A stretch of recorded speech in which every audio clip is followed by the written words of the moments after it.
Folks, Black Star Network is here.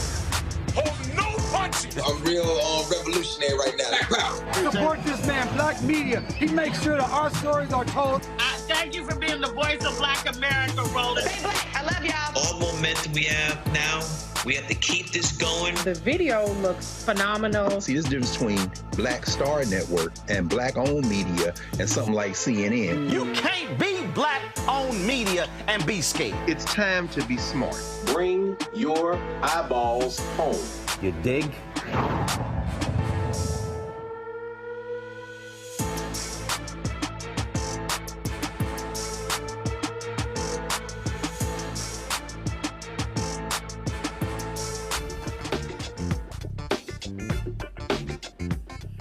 Today's Monday, June 24th, 2024. Coming up on Roland Martin Unfiltered, streaming live on the Black Star Network. Today marks 2 years since the Supreme Court overturned Roe v. Wade. The decision ended the constitutional right to a woman's right to choose an abortion. It also allowed states to decide whether to restrict access to the procedure or not.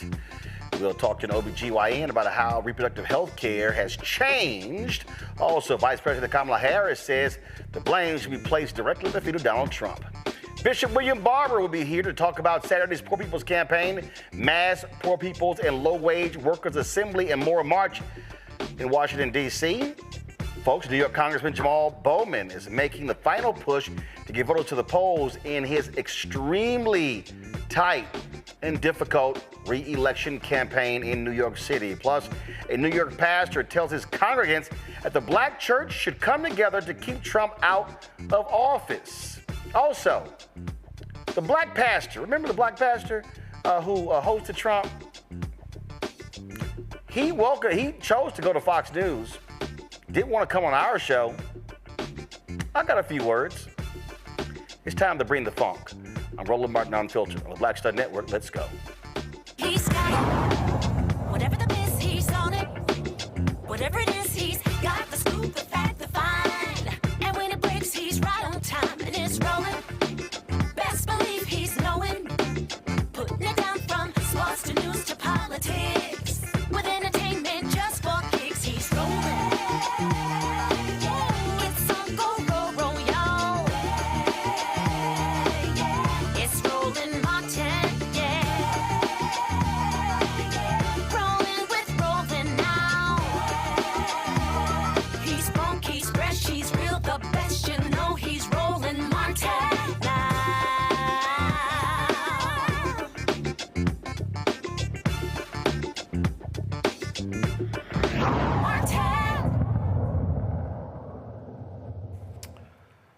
Well, a couple of years ago, thousands stood outside the Supreme Court when the decision came down in the Dobbs case overturning Roe v. Wade. With that decision, 21 states then banned or significantly restricted abortion. Those bans resulted in severe medical implications, such as limiting access to reproductive care, causing more women to die, and worsening health outcomes.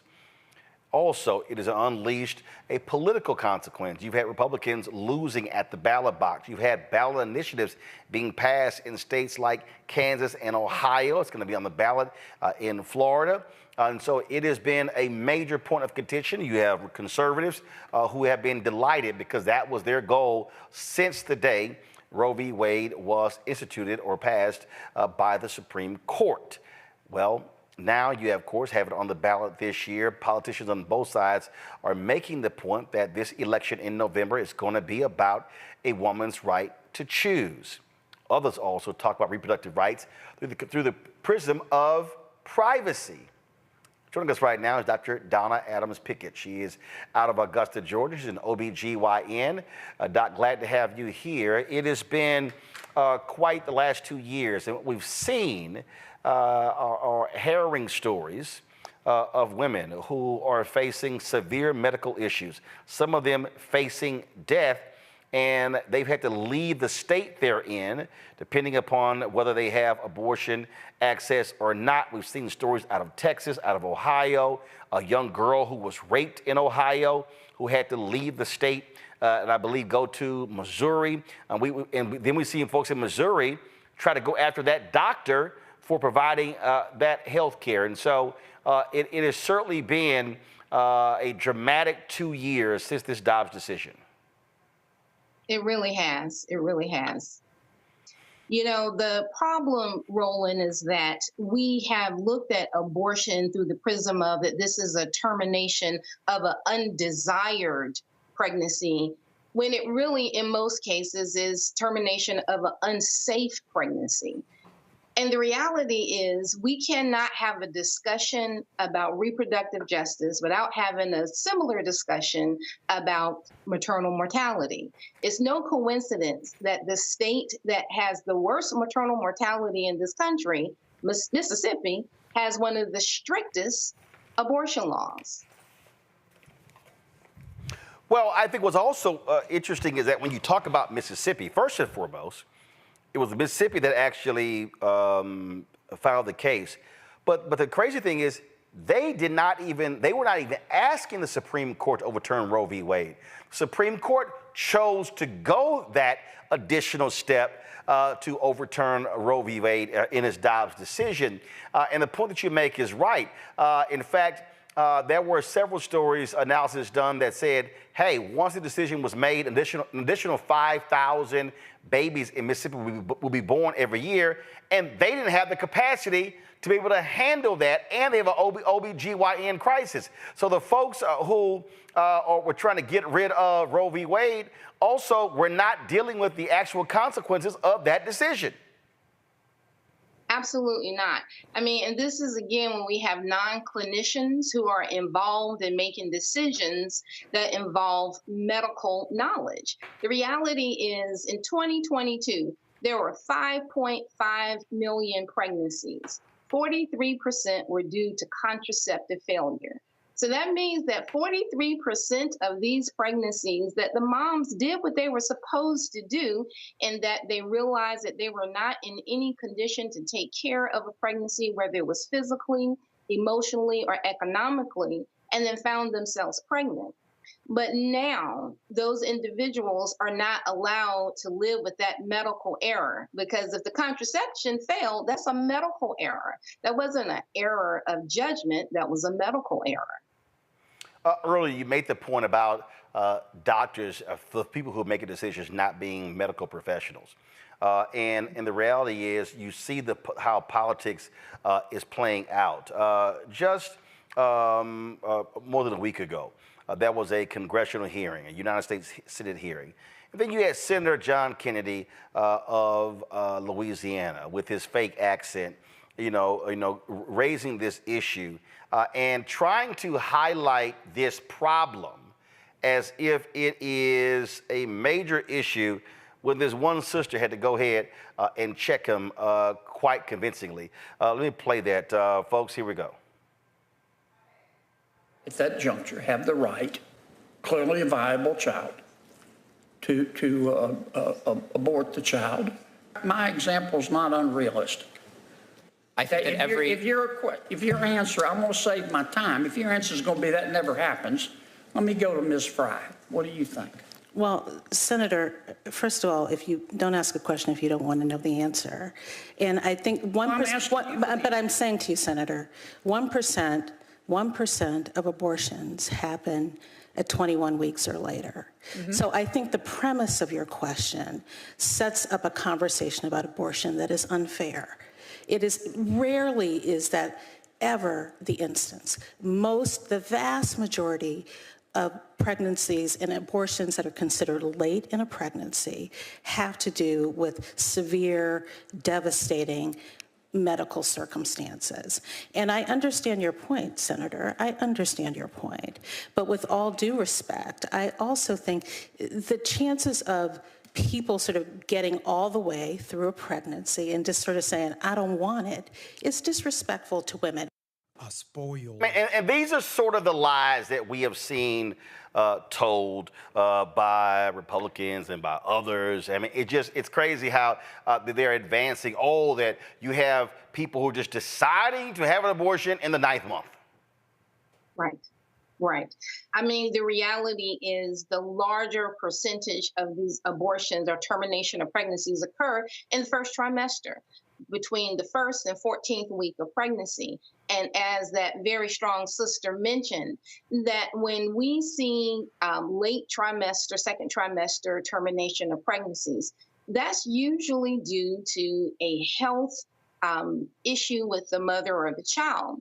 But one of the things that this discussion rarely mentions is the patient who desires to carry a pregnancy to term, who truly wants to carry a pregnancy to term, and for whatever reason, medical complications arise that her body begins the process of terminating the pregnancy itself. And the hands of clinicians are tied in their effort to be able to intervene to help that mother's body along in a way that she remains alive and remains in a position where she can continue to have children in the future. If you recall, there was the case in Texas where the mother knew that if she continued with that pregnancy, not only was the life of the baby in danger, but her ability to carry other children in the future was in danger. And the hands of those clinicians were tied to be able to do so. Right now, you have even attacks on folks. You have some Republicans who want to track women. You have others who are demanding access to hospitals out of state. They don't even have any jurisdiction. But the other point is that you have doctors who are frankly in limbo in some places. They don't know what the hell to do because of the laws, because in some cases, they're going to hold them personally liable. Right, right. In some states, there are legal consequences for not only assisting a mother with termination of a pregnancy, even if her body is already in the process of doing so, even if they feel that the mother is in danger. But there are some laws that actually have bounties per se on the physician for facilitating transfer to other states that are more open with reproductive justice initiatives. And so one of the issues that faces our country in terms of maternal mortality is the rapidly decreasing numbers of OBGYNs. It is expected that in the next 5 years, we'll have fewer than about 3,000 OBGYNs. We have 2.2 million women in this country who live in counties that do not have OBGYNs. And right now, there is no encouragement for any medical student or resident to stay in this field, or for those like myself who are already board certified OBGYNs to continue obstetrics as part of our practice. Well, it has certainly been a much different America the last couple of years as a result of this decision, and it will remain a political battle as well. Doc, we certainly appreciate it. Thanks a lot. Thank you. Thank you for having the conversation, Roland. I appreciate it. Got to go to a break. We come back. We'll chat about this with our panel. You're watching Roland Martin Unfiltered right here on the Black Star Network.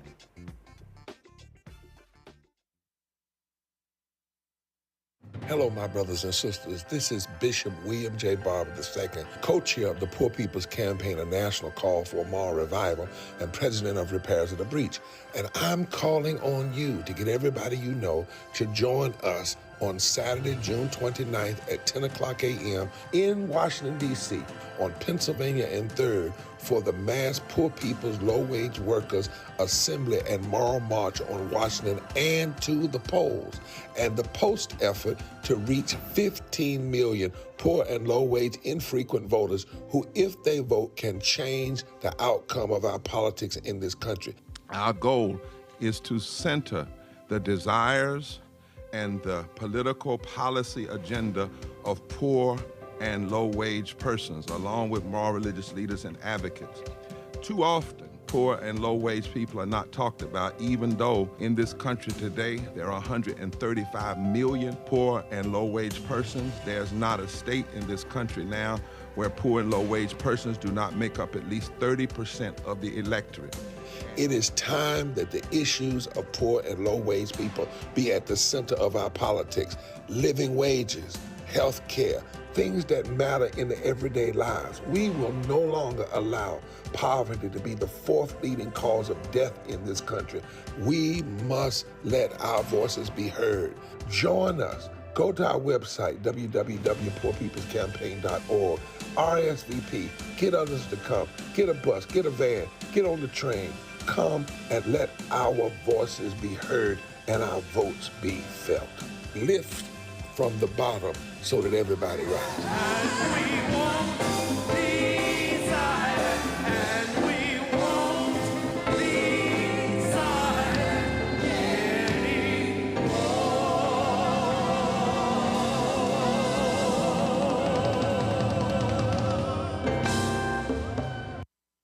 Hi, my name is Freddie Ricks. I'm from Houston, Texas. My name is Sharon Williams. I'm from Dallas, Texas.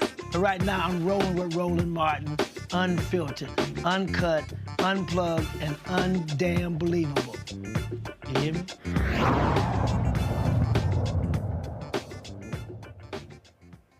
Folks, Vice President Kamala Harris has been speaking out all across the country regarding reproductive rights.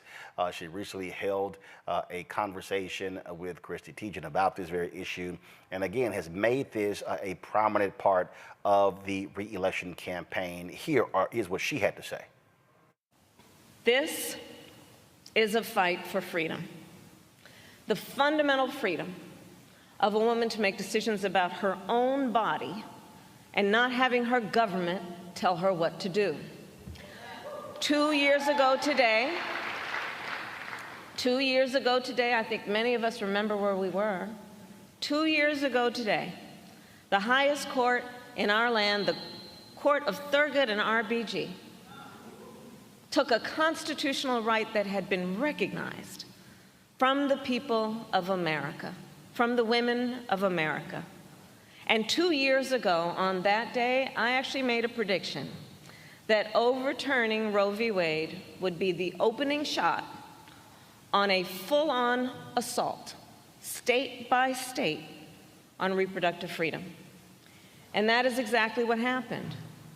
Over the past 2 years, in states across our nation, extremists have proposed and passed laws that criminalize doctors and punish women, laws that limit access to contraception and to fertility treatments like IVF, even some of them trying to revive laws from the 1800s.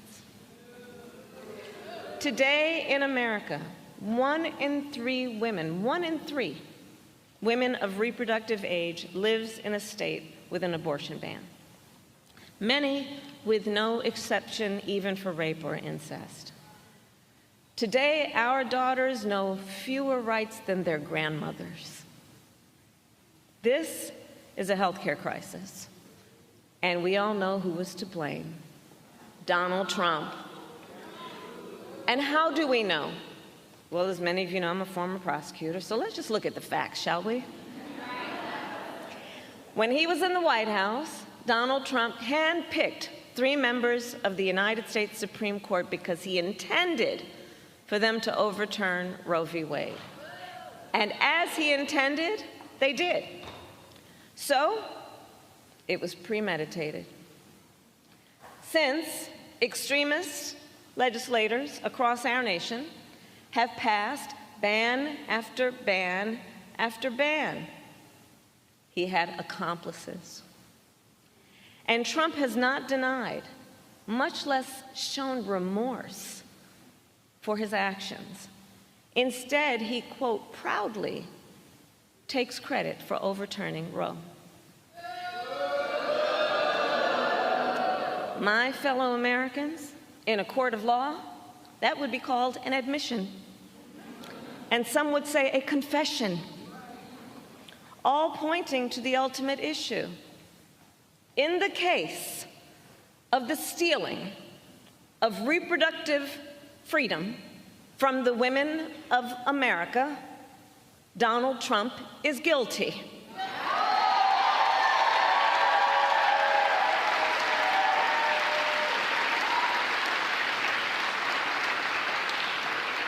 And over the past 2 years, we have seen the impact of these Trump abortion bans, the horrific, heartbreaking reality that women have been facing every single day in our country.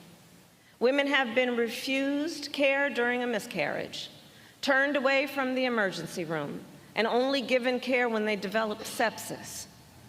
We have seen attacks on IVF. Women denied the freedom to make some of the most personal decisions in their lives.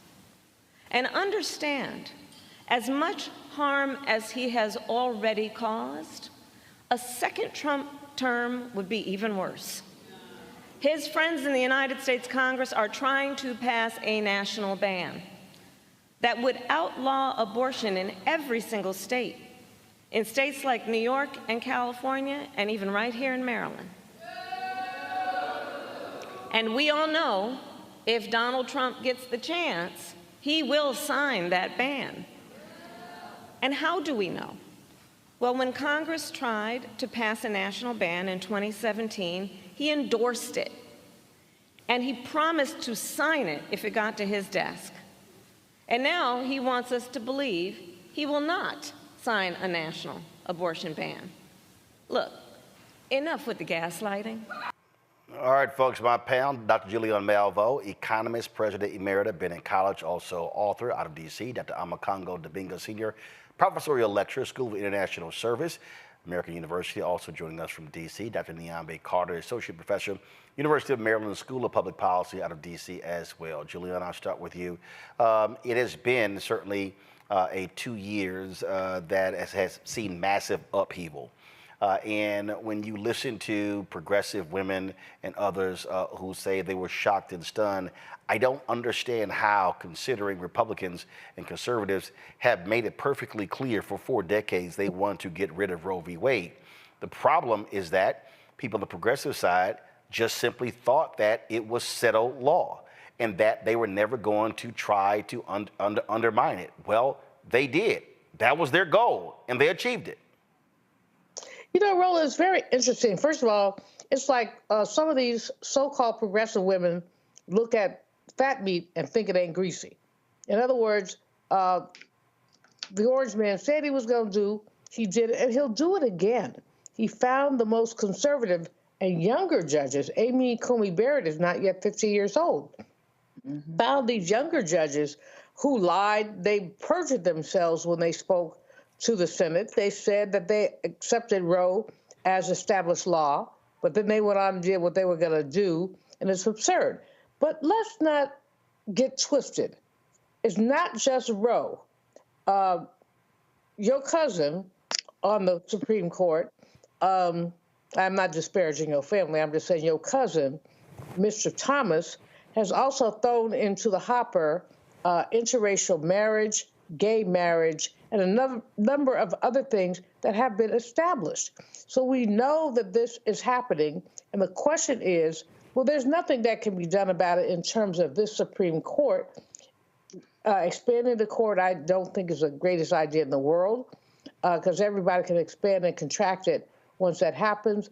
But it's really very clear that the former president has a very conservative agenda that he bojangles around when he has the opportunity. In other words, well, let's let it go to the states. Meanwhile, you're interested in a federal ban. That man is evil. We know that he's evil.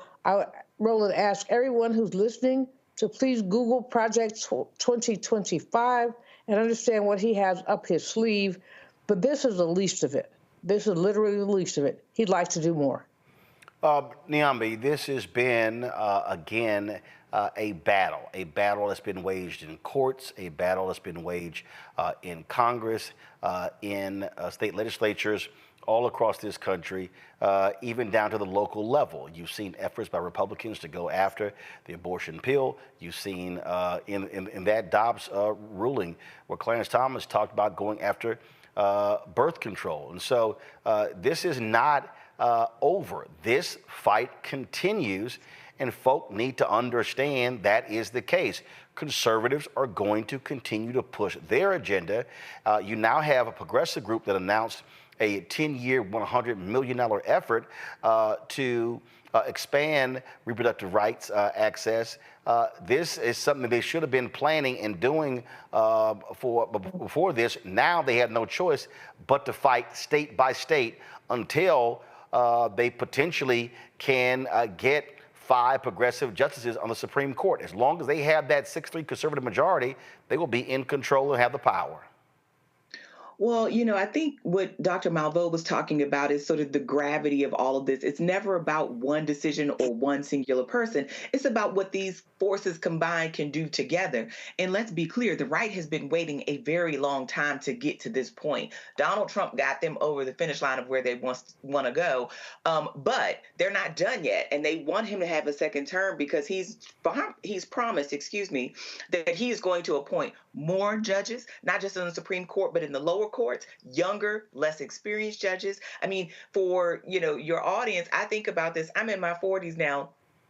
Clarence Thomas has been a Supreme Court justice since I was in middle school. So when we think about people like Amy Coney Barrett, who could be there for a very long time, and the things that they're talking about that they want to go after, same-sex marriage, interracial marriage, all of these kinds of things are to erode people's individual choices and to give the government a greater say in our lives. So if you think about that, I mean, part of what these medical decisions are about your privacy. And so for them to talk about being able to track you from state to state to prevent you from going to get abortion is about the government being able to encroach on your private medical records and be able to make decisions about your life. So it's never just about abortion. It is never just about these particular personalities, because in some ways these people are interchangeable. It's about the mission. And Donald Trump and those like him are about appointing people who are going to be about their mission. And if they have their way, the future for us is going to be much more dire than I think most people appreciate, because it always sounds like doom and gloom, but it is doom and gloom. It's here, people. I mean, these people are spreading that pain around. Congo?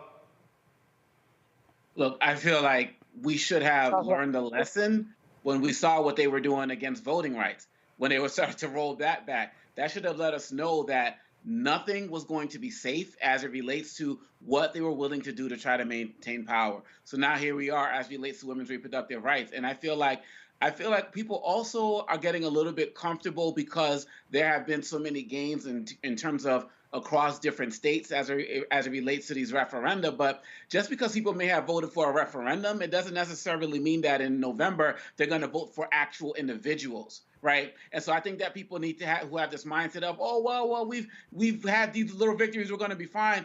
We can't drop the ball, like you said at the start of this segment. And so if we don't get it together now, and look, I'm like, hey, expand the court, whatever it's going to take to give my daughters more rights, the same amount of rights that my wife had, or, the same amount of rights that my mom had in Congo, whatever it takes, we got to do that. We got to fight back. And our mindset of we got it all figured out, we're good, is what got us here in the first place. We should have expected them to do what they did. But I believe that if we keep going, you kept talking about the importance of using Vice President Kamala Harris as a messenger. She's been out there strong. So this is where we are. No time to complain. We got to keep fighting and keep supporting these organizations. But this has to be the last time that we get caught off guard, because these guys are schemers and do whatever they can to maintain power. And so we have to learn the lessons now, because if not, just forget about it. It is going to be a continuous battle, and trust me, it will play out big time at the ballot box in November. All right, got to go to break, folks. When we come back on Roland Martin Unfiltered, more to talk about, including the preview to Saturday's Poor People's Campaign mass rally taking place here in Washington, D.C. We will be on the scene covering that live. Folks, this is the kind of work that we do here, that we want you to support us in our efforts. Please, our goal is to get 20,000 of our fans contributing on average $50 each, which comes out to $4.19 a month, 13 cents a day. Your support allows us to travel this country, covering the stories that matter, that other people are not talking about. This show 5 days a week, the other weekly shows that we have, all of those shows are critically important to, again, speak into our issues. And so send your check and money order, P.O. Box 57196, Washington, D.C., 20037-0196. Cash App is $RM Unfiltered. PayPal is R Martin Unfiltered. Venmo is RM Unfiltered. Zelle, Roland at RolandSMartin.com, Roland at RolandMartinUnfiltered.com, and download the Black Star Network app. Apple phone, Android phone, Apple TV, Android TV, Roku, Amazon Fire TV, Xbox One, Samsung Smart TV. We'll be right back. On the next Get Wealthy with me, Deborah Owens, America's Wealth Coach, financial literacy. Without it, wealth is just a pipe dream. And yet, half of our schools in this country don't even teach it to our kids.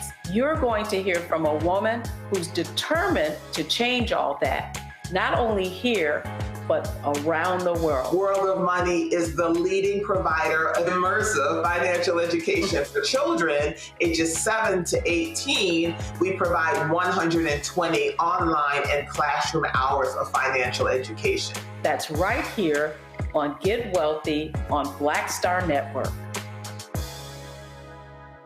Next on the Black Table with me, Greg Carr. Dr. Gerald Horne, a man regarded by many as the most important historian of our time. He provides us a history lesson I'm betting you've never heard before.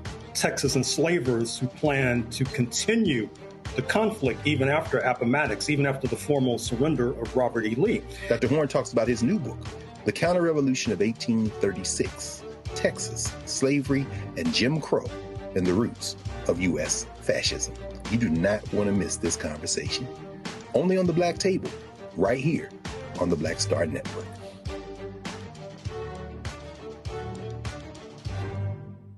My name is Lena Charles, and I'm from Opelousas, Louisiana.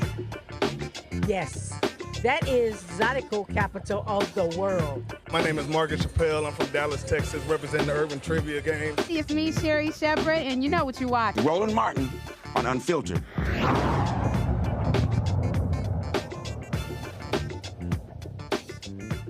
On tomorrow, Congressman Jamaal Bowman will find out whether the fight for his political life continues or ends. He'll be facing Westchester County Executive George Latimer to represent the 16th Congressional District in New York. It has been a bitter campaign as Latimer has been supported by significant dollars from Republicans and AIPAC. Bowman has been fighting back charges that he's anti-Semitic, does not support Jews in his district, and on and on and on. They even have been, angry with him because of a profane speech he gave over the weekend. AIPAC is scared to death. That is why they are spending record amounts of money in this race, because they are afraid they have already lost, because the district, the American people, and the world are with us. They are in this race because we call for a permanent ceasefire in Gaza. And we're going to keep calling for a permanent ceasefire. Ceasefire now! Ceasefire now! Ceasefire now! Ceasefire now! Ceasefire now! Ceasefire now! Ceasefire now! We are not going to stand silent while U.S. tax dollars kills babies and women and children. My opponent supports genocide. My opponent and AIPAC are the ones destroying our democracy.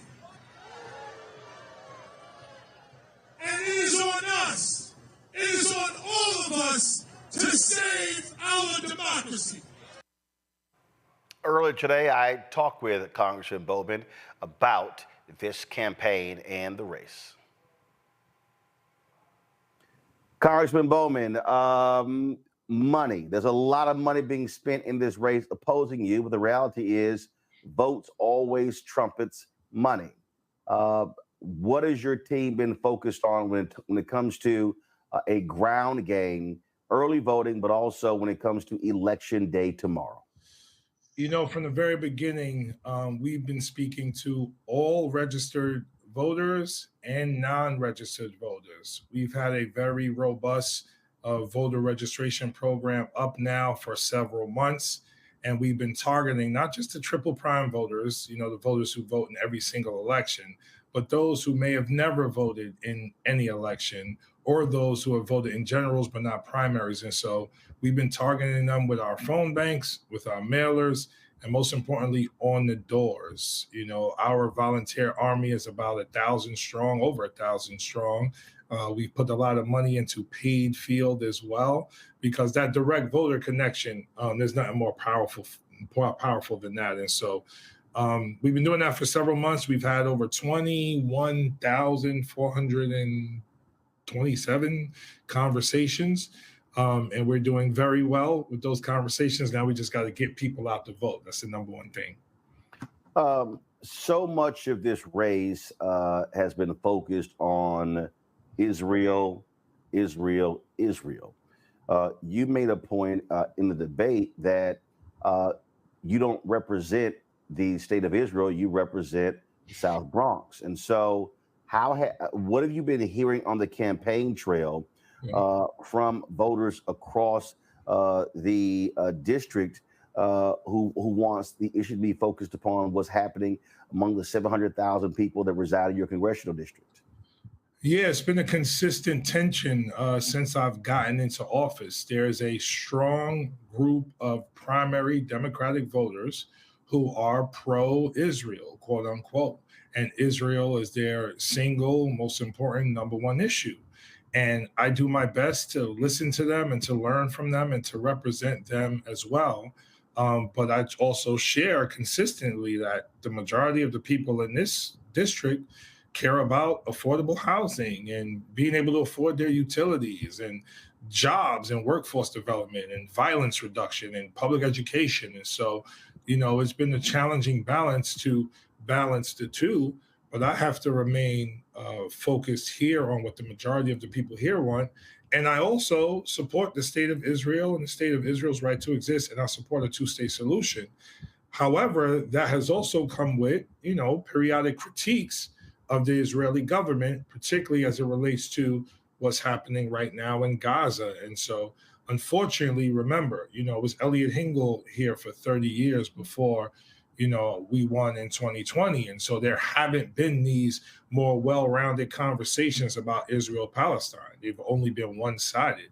So now it's, I guess, jarring to many in the district that we're actually talking about the humanity of Palestinians, which I think is essential for the safety of Israel going forward.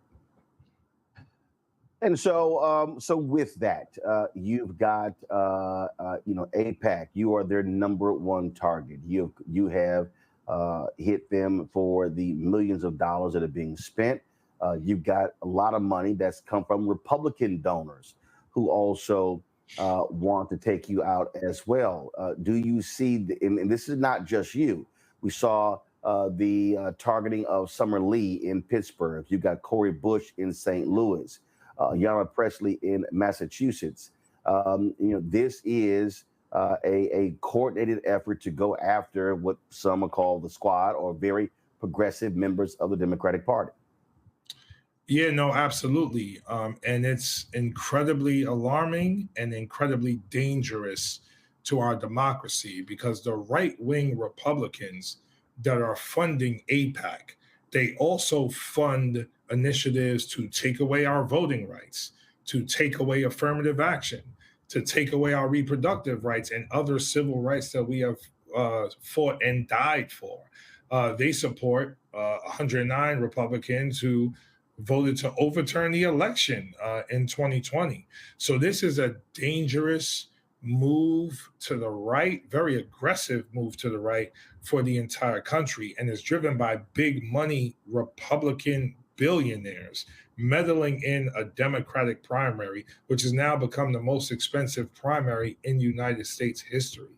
And so, you know, whether you agree or disagree with me on an issue or two or three, we have to ask ourselves, are we going to allow Republican billionaires to buy a congressional seat from the people? And my hope is that answer is hell no, we're not. And we're going to get to the polls in record numbers to stop that from happening. On that particular point there, there's no coincidence that the folks I also mentioned are all African-American. And so what does that say about the Congressional Black Caucus has the largest bloc among the Democratic caucus. What does this say? What does this signal to African Americans, this direct targeting of Black lawmakers by AIPAC and by these Republican donors?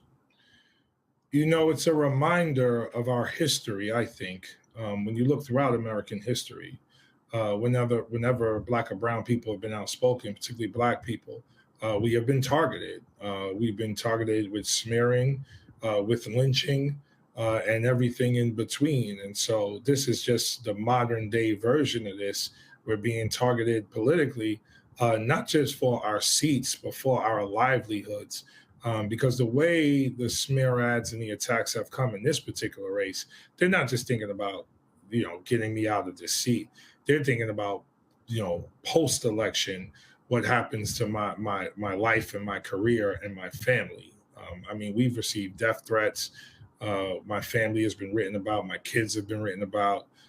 This is what's happening. This is what they're doing. And so it's a stark reminder of the reality that we're living in.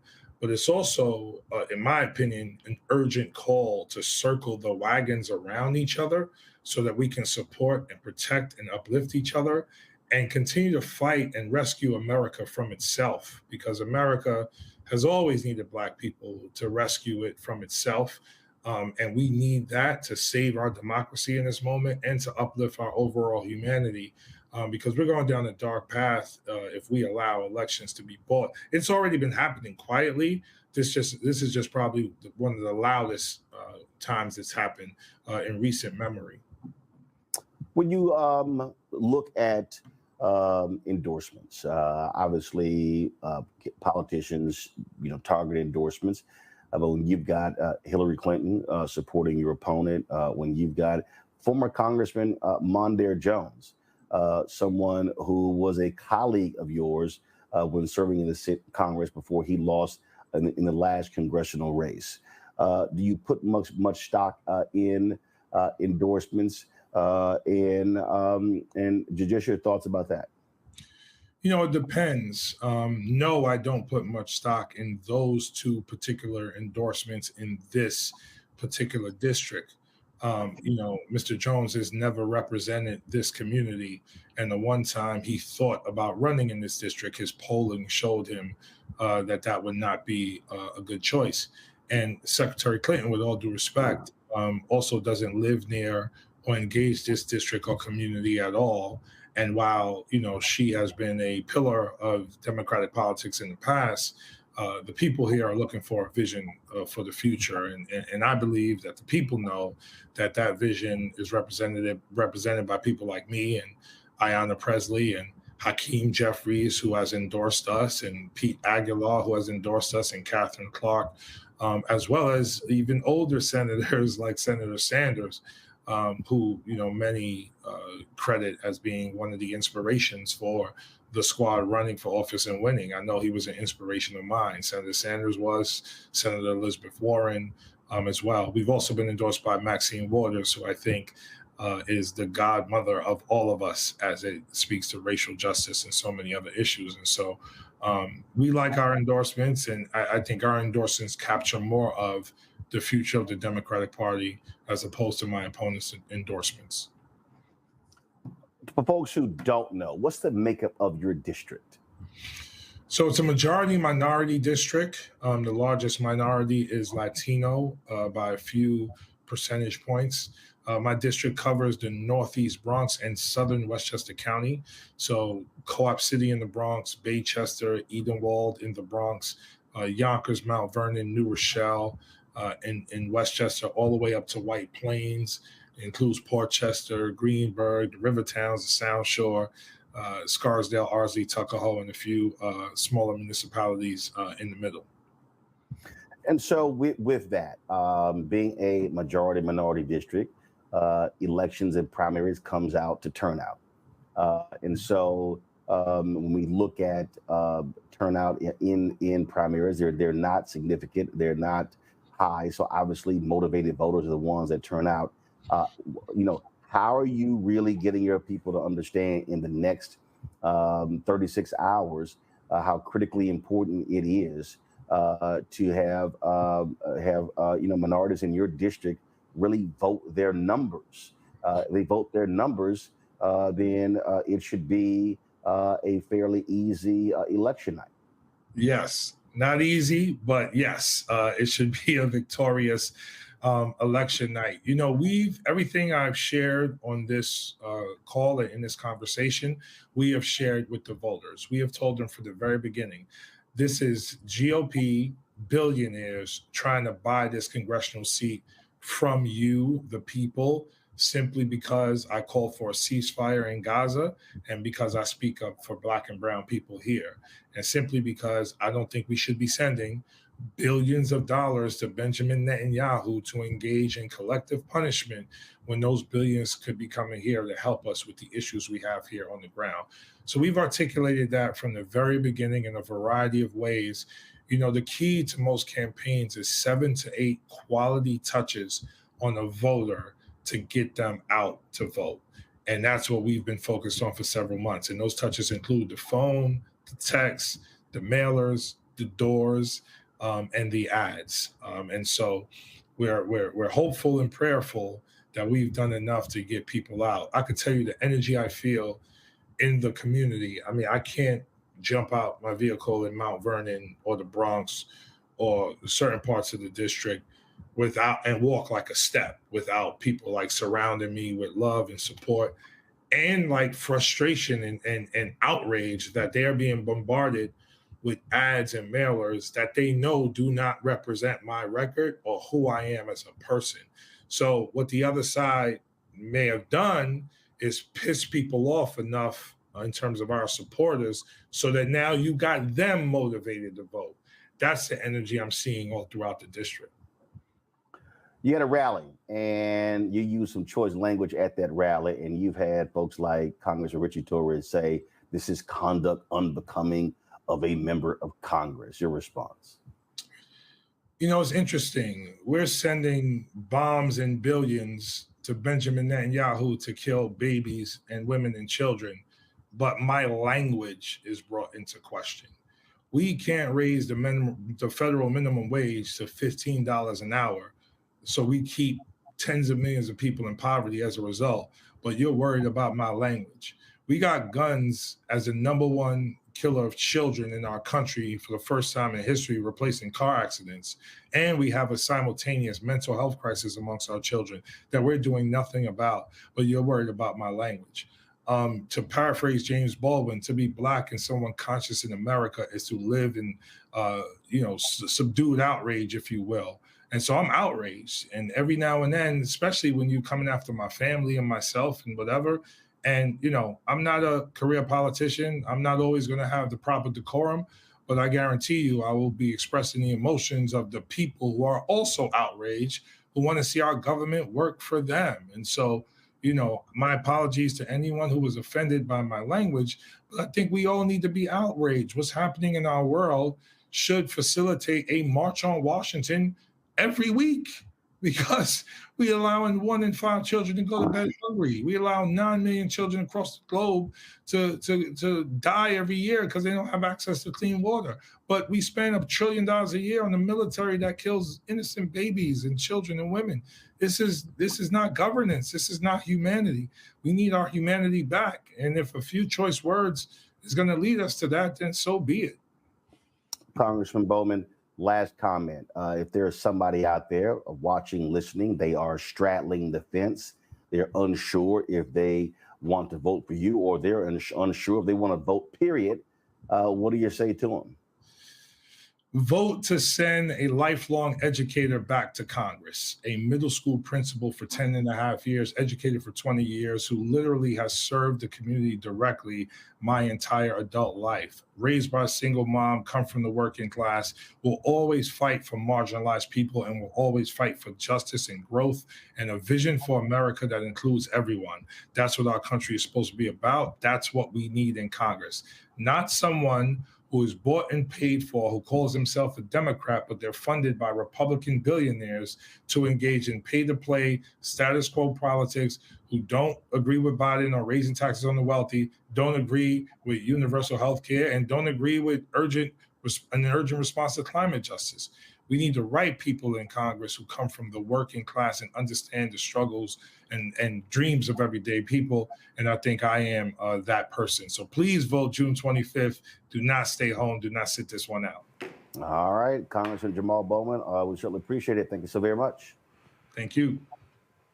What you do see happening on the Congo, it is a direct attack, as I question Congressman Bowman, of black members of Congress by AIPAC. As I said, Congresswoman Summer Lee in Pittsburgh, Congressman Jamaal Bowman, Congresswoman Cori Bush, Congresswoman Ayanna Pressley. And so, what do you make of this direct attack on them? First of all, I think it's extremely important that interviews like that happen, that people get an opportunity who are part of this constituency that's being attacked by AIPAC speak out, and that we continue to shine a light on what AIPAC is doing. I mean, AIPAC is a single issue voting organization, and what Representative Bowman and some Representative Lee and others are doing are calling attention to the greater issues within their own community. And then to see people like, Hillary Clinton, insert herself into this, it's extremely problematic. Kind of makes me wish that people like Obama and them would come out and endorse. But really, at the end of the day, this is leading to a particular type of infighting that is counterproductive for the Democratic Party. And that's one. The second issue is that I appreciate the fact that Representative Bowman is talking about all of the love that he's getting in his community, but it has to translate into votes. Every day, Roland, on this show, you talk about the level of sophistication that we need to have as relates to our politics, as relates to getting registered, about the importance of making sure that if we get out to protest, we're also getting out to the voting booth, because ultimately that's more important than the protest. So everybody who's showing up at the rallies and so on and so forth, Representative Bowman can win this. I mean, for him to say that this is the most expensive primary in American history, Roland, this race, and we know that there's only going to be more as these other ones get targeted. So it's time that we use this opportunity to expose AIPAC for what it is. It's time that we use this opportunity to encourage our people on the ground to continue to support their grassroots, homegrown candidates. And it's really high time that we continue to show that people who speak for us and our communities are always going to have platforms here and everywhere else. Black Star Network has always been about that, but there are so many other places that need to do the same thing. This is going to help us keep our communities. And just lastly, this whole thing about profanity, are these guys who are talking about his profanity saying anything about Trump? I don't think so. Niambi?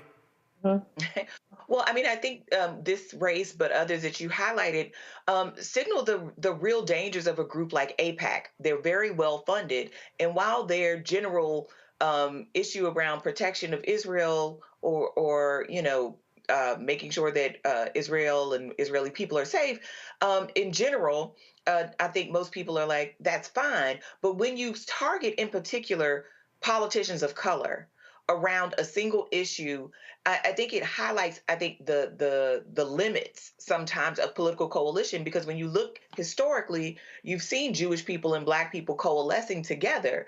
But here we have what seems like a sort of devolution of that relationship, where you have these particular organizations going after almost exclusively candidates and office holders of color, because they don't like their sort of perspective on this conflict. Not whether Israel has a right to exist, not whether Israel has a right to defend itself, not whether Jewish people should be safe, but don't really want to address these human rights questions, and therefore endanger not just the lives of people of color, but all of us, because the kind of people that they want to get in office because they think they're going to support Israel are not only dangers, right? These issues around Israel are really useful for them because it allows them to push a far-right agenda that ultimately makes even Jewish lives less safe. So I think we have to think about this in a sort of multi-level kind of way, and not let AIPAC's single issue sidetrack the rest of us from what the business at hand is. Julian? AIPAC is the enemy of Black people. AIPAC is the enemy. None of us disputes the issue of Israel's right to exist, but we dispute the ability of this PAC to go after our people, Summer Lee, now Jamaal Bowman, to spend $14 million trying to unseat this man by a tepid little white man who basically has nothing to bring Black people. We, Black and Jewish people, have had a centuries-long or decades-long alliance, but the alliance has been fraying as Black people have chosen to speak up. And that's what Jamaal has done. He's spoken up. Nobody, I mean, there are 33,000 minimum, last time I checked, Palestinian children who've been killed. Who co-signs that? Who co-signs that? Anybody with a conscience would say, no, enough, enough. So I admire Jamaal Bowman for his sagacity, for his tenacity, for his willingness to say, oh, hell no. The challenge is not around Bowman, it's whether or not his team can get the people out. Where people can get out and vote. Is the Bronx for sale? That's the question that he's asking. And, I think both of my colleagues have raised the question and said, no. I mean, I think Omekongo has really raised the question very appropriately. I think that Nyambe also, in terms of talking about what we have in front of us. But the bottom line here is that Israel believes they can buy members of Congress, and they are especially targeted vulnerable Black members of Congress. And we have to push back. We simply have to push back. If they're our allies, they need to stop it. They just need to stop it and let the people choose. All right, folks, hold tight 1 second. When we come back, we'll chat with Reverend Dr. William Barber about Saturday's rally in the nation's capital, focusing on poor and low-wage workers. That's next, right here on Roland Martin Unfiltered on the Black Star Network.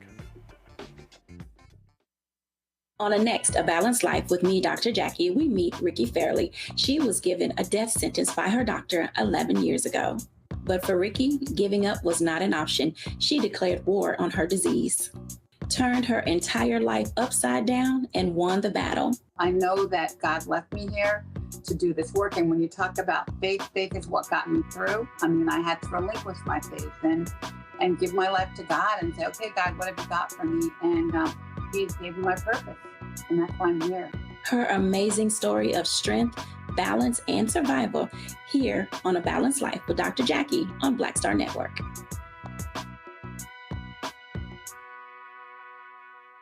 What's up, everybody? It's your girl, Latasha from the A. And you're watching Roland Martin Unfiltered.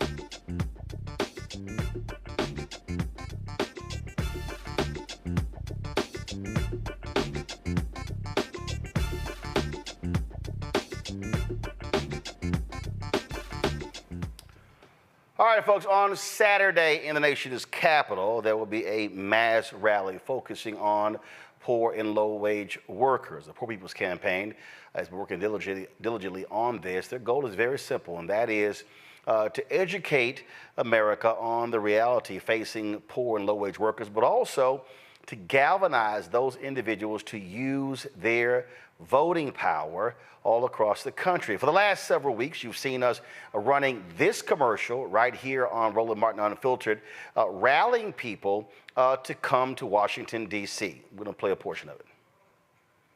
Hello, my brothers and sisters. This is Bishop William J. Barber II, co-chair of the Poor People's Campaign, a national call for moral revival, and president of Repairs of the Breach.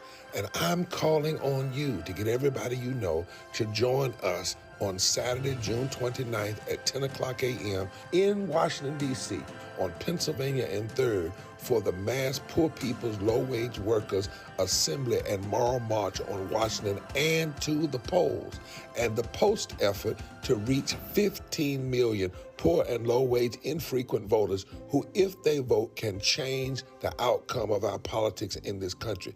Our goal is to center the desires and the political policy agenda of poor and low-wage persons, along with more religious leaders and advocates.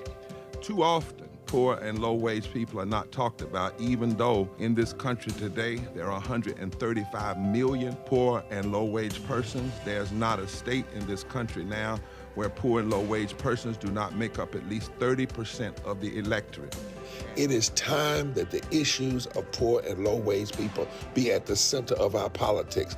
Living wages, health care, things that matter in the everyday lives. We will no longer allow poverty to be the fourth leading cause of death in this country. We must let our voices be heard. Join us. Go to our website, www.poorpeoplescampaign.org. RSVP. Get others to come. Get a bus. Get a van. Get on the train. Come and let our voices be heard and our votes be felt. Lift from the bottom so that everybody rises.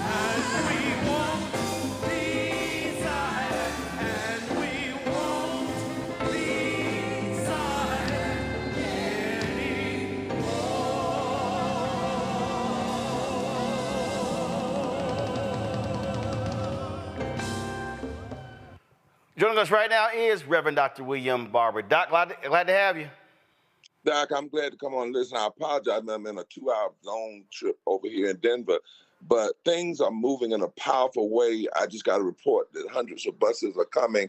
And I want to read your audience something, because this effort is also not just a gathering, but a commitment to touch 15 million poor and low-wage voters at least 3 times between now and November through a plan that we put together. But this study just released.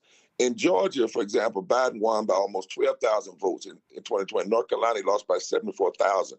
But in both states, more than 1 million eligible low-income, poor and low-income voters will likely not vote if past trends continue. But then the study says, looking at exit polls from 2020, who they will likely vote for, low-income voters would vote for, if they did the turnout in 2024, of the 1.3 million likely non-voters in Georgia, 746,000 would likely be Biden voters. Of the 1.1 million in North Carolina, 594,000 would likely be Biden voters. In short, the truth of the matter is poor and low-wage voters, what the data tend to vote progressive, but too often they are left out of the debates, they're left out of the campaign ads, their communities are not visited, and so they turn off. The number one reason is nobody talks to them, but the data shows if you did, in all of the so-called battleground states and beyond, poor and low-wage voters are the largest potential swing vote in this country and could reshape public policy, could reshape how we decide the Supreme Court, so forth and so on. This is not an exercise in futility. This is serious grappling with the possibility of raising up a new electorate that can fundamentally shift the economic architecture and the political architecture of the country. When we talk about, again, mobilizing, organizing, and I say this constantly, it drives me crazy, because when I see that, what y'all are doing is not saying, hey, let's come to D.C. on a weekend. Let's have some speeches. Let's have some gatherings. Let's get together and have a good time, smile, take selfies, post on social media. Walk folks through the type of organizing that has been taking place and the teaching and the training that has been going on. That's right. Well, one of the things we started on March the 2nd was simultaneous gatherings in 32 states. To make sure that we reach down all the way to the state level. In addition, we built a coalition of 35 anchor organizations, which now have a constituency base of 60 million people. And all of those will be cross-posted on Saturday. All of the speakers will be poor and low-income persons or religious leaders, but they will be drilling down this power dynamic. Then in addition to that, while this is going on, we've been organizing 200 people in every state, 200 peers, people we know we touch, because 200 people in 35 states plus the District of Columbia who will use the technology we have to touch 45 people a day, 6 days a week for 8 straight weeks can touch over 15 million poor and low-wage people. So this is a very serious effort. And then, Roland, when they touch these people in terms of voting, we will also have now this coalition built for keeping people accountable, after the election. I said to Delta Sigma Theta, I spoke for them the other day, If they took 10,000 of the 350,000 Deltas, trained them in this technology, they could do the same thing, and in 5 weeks, they could reach all 34 million potential black voters in this country. We are in a place, Roland, where we don't have to just have a gathering. We can have true mobilization and true organizing, but it takes a lot of hard work and a lot of commitment, Roland. It's not just get on the bus and come. But also there's an agenda attached. Oh yes. And how are y'all conveying it to the folks, these voters, to understand that it's one thing to complain about what's not being done. It's another, though, to drive your agenda.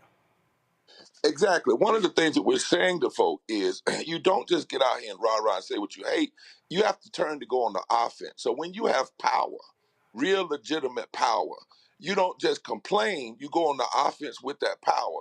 But what we're saying is our power is not Democratic power, Republican power, it's the power of issues. So we have a 17-point agenda. That agenda is being taught across the country. It'll be taught on Saturday. We've reduced it to a page back and front with the question, did you know, for instance, that poor and low wage, that poverty is the fourth leading cause of death in the country, killing 295,000 people a year. Therefore, we stand for this. Therefore, we stand for this. And we're laying that agenda out and saying, this is where you judge the candidates. You measure them on how close do they come, 90%, 80%, 60%, 0% to this agenda. And that's where you put your work. We've also written all the members of Congress, the leadership of Congress, Senate and House, demanding that they bring 3 pieces of legislation up prior to November so people know where they stand. Living wages, at least $15 an hour plus unions, health care, and voting rights. We say we need to see where people stand on these issues now. They need to vote on them now. Also, on Saturday, we will have a letter we'll release to the networks and to all of the campaigns and that are coming up in their conventions saying, here is this agenda. If you want these voters, go after them. If you want these voters, here's what's on their mind. Here's what they're concerned about. And we're going to have thousands of people sign on and then deliver that to the convention. You know, Roland, this is not elections for 6th grade student government. You know, this is about not only saving democracy, but what kind of democracy will we save and will we have? And poor and low wage voters, based on the data, are the biggest swing voter. And one of the things we've got to do, Roland, lastly, is stop saying things that are hyperbole and not rooted in facts. Like I used to say that, for instance, white voters vote against their own self-interest. Well, they do. Some black people do that. But in the majority, according to the data, most poor and low-wage people making $50,000 or less, family of 4, tend to vote for issues that impact what they can eat, what kind of lights they can have, what kind of medicine they can get for their children and their family. Those are the issues that really matter. And I'm not saying everybody, but there's a broad group out there that if you connect them with black folk and Latino folk and Asian folk, you don't reduce the issue of race, you deepen it, you expand it, you connect it, you can actually build this powerful block. And that's what we're trying to do. Questions from our panel. Nyambe, you first.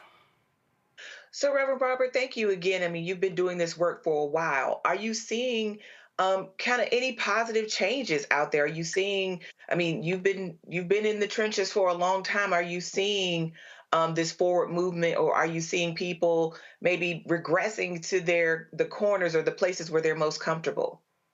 Well, you know, one of the sad things, except for places like Roland and a couple other folks, people don't talk about the changes and where they are. Take, for instance, in North Carolina. In North Carolina, last election, we had a 10-3 Republican-Democrat delegation. We fought in the courts to overturn the racist voter redistricting plan, got it changed, and then we had an election. It can clearly be shown that poor and low-wage people were the difference makers to change North Carolina from 10-3 to 7-7. I mean, 10-4 to 7-7. But you don't hear about that. In Kentucky, when Beshear won, Beshear unseated an incumbent Trumpite, an incumbent Tea Partier. He unseated him a couple of years ago, and the data shows that when he went to Eastern Kentucky, where poor, low-wage white people are, and Louisville, poor, low-wage black people, and said, if you elect me, I'm going to deal with living wages, health care, and felony re-enfranchisement, that he got counties that had been formerly, quote-unquote, red to turn. This message of this reality of turning is possible. When I was in the Moral Monday movement in North Carolina, we were the only state through building this kind of coalition that unseated an incumbent, regressive, mean-spirited governor, and two incumbent Tea Partiers who were state legislators. And the PPP polling said if it had not been for the Moral Monday organizing and mobilizing, that would have not happened in North Carolina. So across the board, we have seen in Georgia, when you look at Ossoff and shoot, I can't even think this Warnock. If you look at their races and pull back, take out poor and low-wage voters from their victory total, they lose. But you don't hear that talked about. If you look at Kamala and Biden, poor and low-wage voters voted 54% in the majority. The problem is, and I'm glad you asked the question, my sister, is most of the time in the larger media, if they talk about the wealthy and the middle class, and they don't talk about this swing vote. 135 million poor and low-wage people, 87 million voters, 57 million who voted in the last election, and 30 million who didn't. And we don't even know what kind of power what kind of change could happen, because we've not seen a massive offensive going after poor and low-wage voters. Well, our goal is to make sure that America sees it. If the greatest fear of wealthy, greedy oligarchs in this country are the masses of poor black people and white people and brown people and Asians and others coming together and forming a bloc, then we're going to realize their fear. Because we've seen places where there have been changes, you just don't hear it in the larger media. Thank you. Congo. Reverend Barber, thank you for being such a hero in this field of and just inspiring so many of us to do more. I am wondering why, with all of this talk about the election is going to be won on the margins, why do you feel, or what do you feel like the Biden administration should be doing to embrace the agenda of your campaign? Because I know there hasn't been a meeting, and it seems like there are so many voters that could be helping him in his favor, and he seems to have some policies that could help this community. What do you feel is the reluctance as it relates to him outwardly embracing the campaign? Well, you know, both parties have just not dealt with poor and low-wage folk. Well, just be quite honest, it's kind of a stuck on stupid. And you know, even Celinda Lake, who's one of the major researchers who can be trusted in this, says it's political suicide not to focus on these issues. But these consultants, they try to find, like they call it, the blue gate or the blue line or the blue fence, or Republicans say, well, we don't need it. They say that poor and low-wage people are poor because of their own immorality. Democrats tend to talk in metaphors. We're trying to reach those who are trying to make it into the middle class. But you know, we've decided we can't figure out why. We've got to make them hear us because our lives and the lives of poor people are on the line. You heard me say 800 people are dying now a day from poverty, not because of COVID, just because of poverty.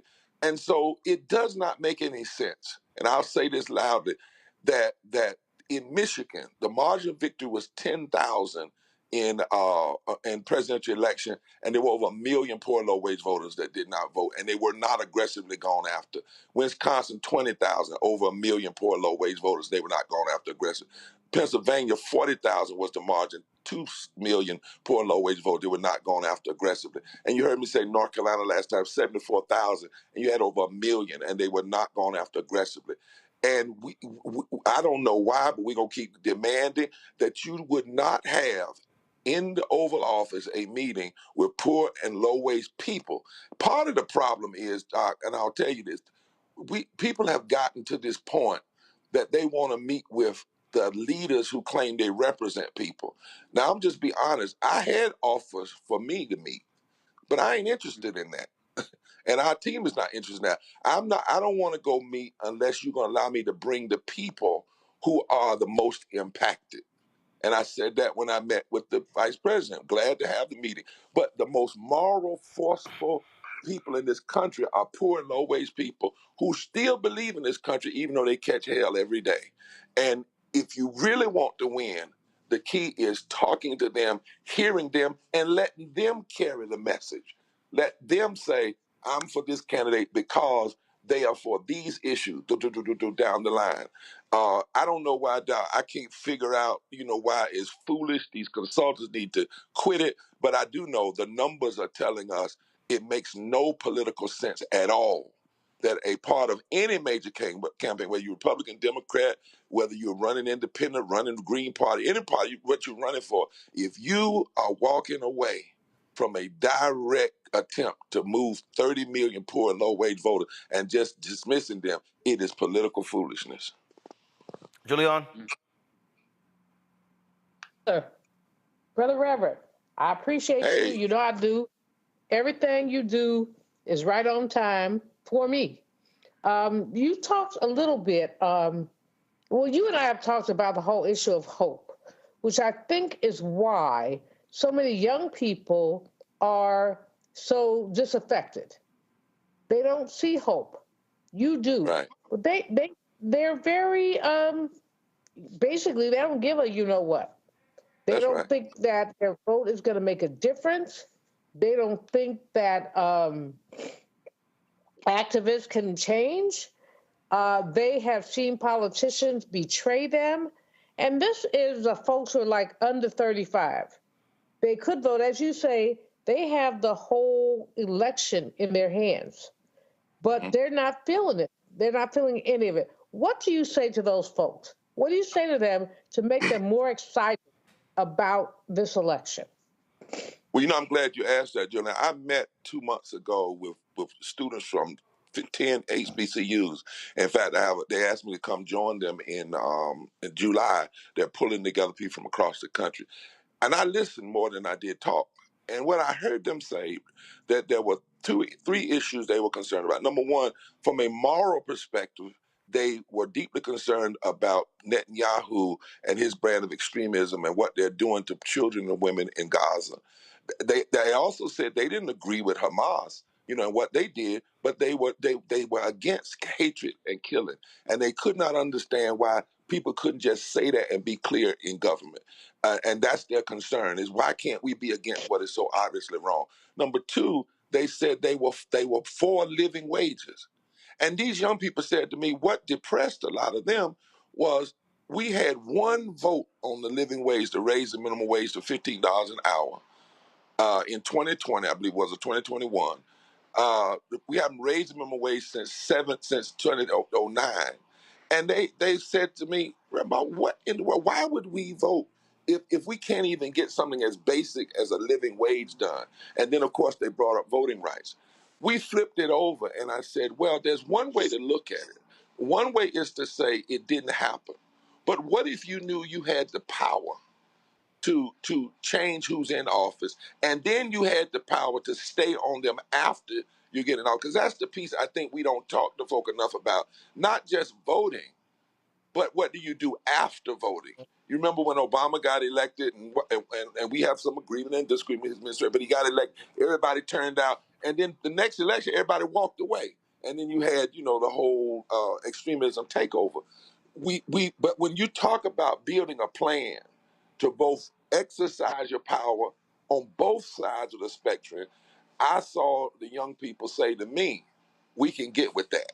We can get with that. We can't get with it something that just tells us, oh, vote and it'll be all right, and just vote for this person because he's better than Trump. They are not even interested in really voting for a personality. What they're looking for is principle. And what are you going to do? And I will tell you, it hurt, and I'll say this straight up, Democrats in a bad way. When you had power for the last 4 years, 8 Democrats joined 49 Republicans, and voted against raising the living wage for 55 million people in this country. And 2 Democrats joined 49 Republicans and voted to stop voting rights. And they only had 1 vote on those 2 things in the last 3 years. That was devastating. because people say it doesn't matter. We vote you in office and we get one vote and then you walk away from it. But on other things, people get multiple votes. We got to stop that. These politicians have got to stop it. If you believe in it, I believe Roland and Julianne, we should have been voting on the living wage every session, voting rights, every session, healthcare. I don't give a damn if they don't pass it. You should keep fighting for it because that's what inspires people. It's not necessarily that you win the first time. It's just that you don't give up after the first time. Folks, we're going to be broadcasting live with complete coverage from Saturday's rally. Of course, you can get more information by going to, you can visit poorpeoplescampaign.org. You can also text MORAL, M-O-R-A-L, to 38542 as well. Reverend Barber, final comment.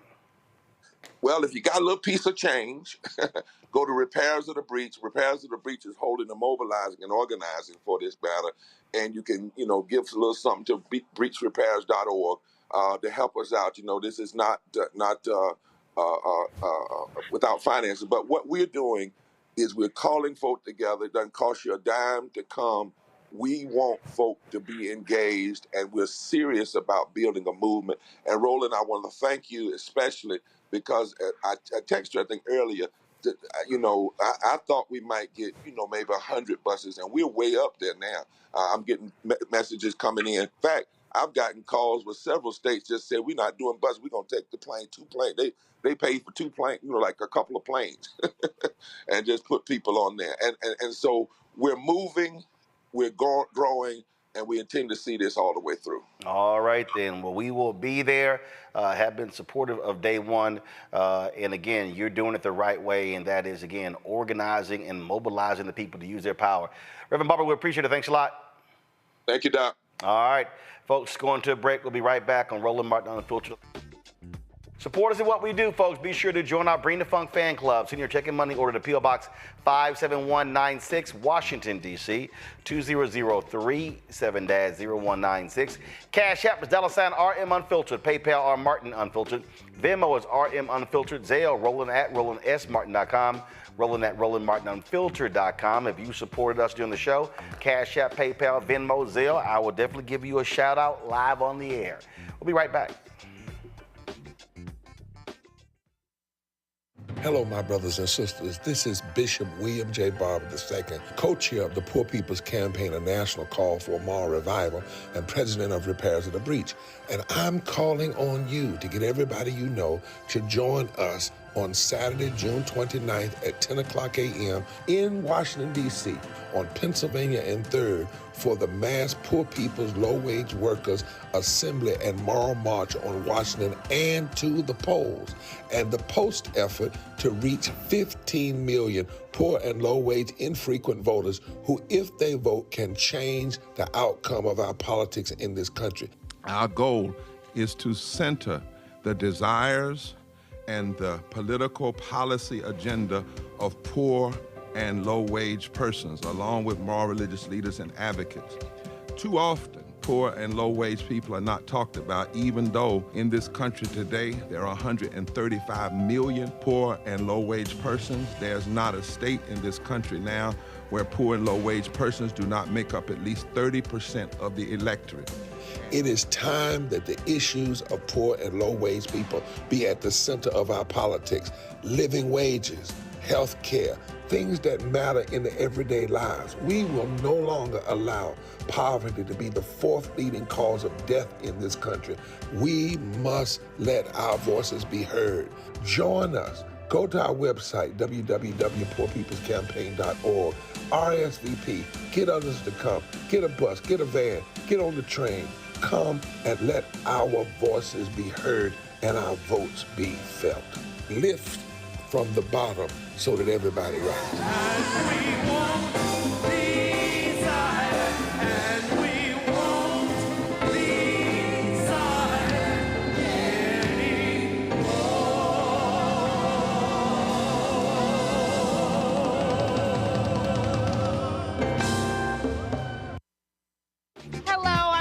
Mitchell, a news anchor at Fox 5 DC. Hey, what's up? It's Tammy Roman, and you are watching Roland Martin Unfiltered.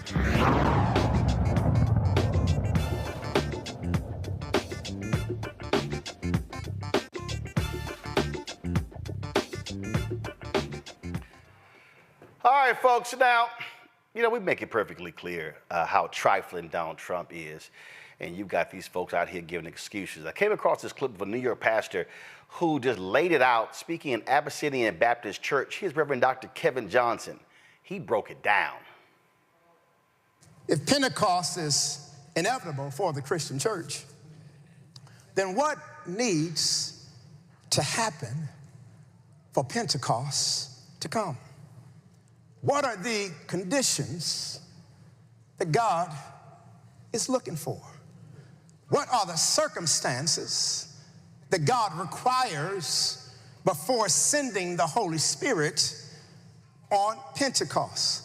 But I'm glad you asked that question too.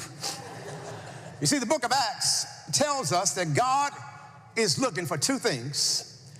God is looking for his people to be all together and in one place. This is not Kevin Johnson. This is right here in the Bible. It's Acts chapter 2, verse 1. I want to read it again. When the day of Pentecost came, they were all together in one place. Let me say it again. They were all together in one place. Let me talk to the balcony. They were all together in one place. Let me talk to the people online. They were all together in one place.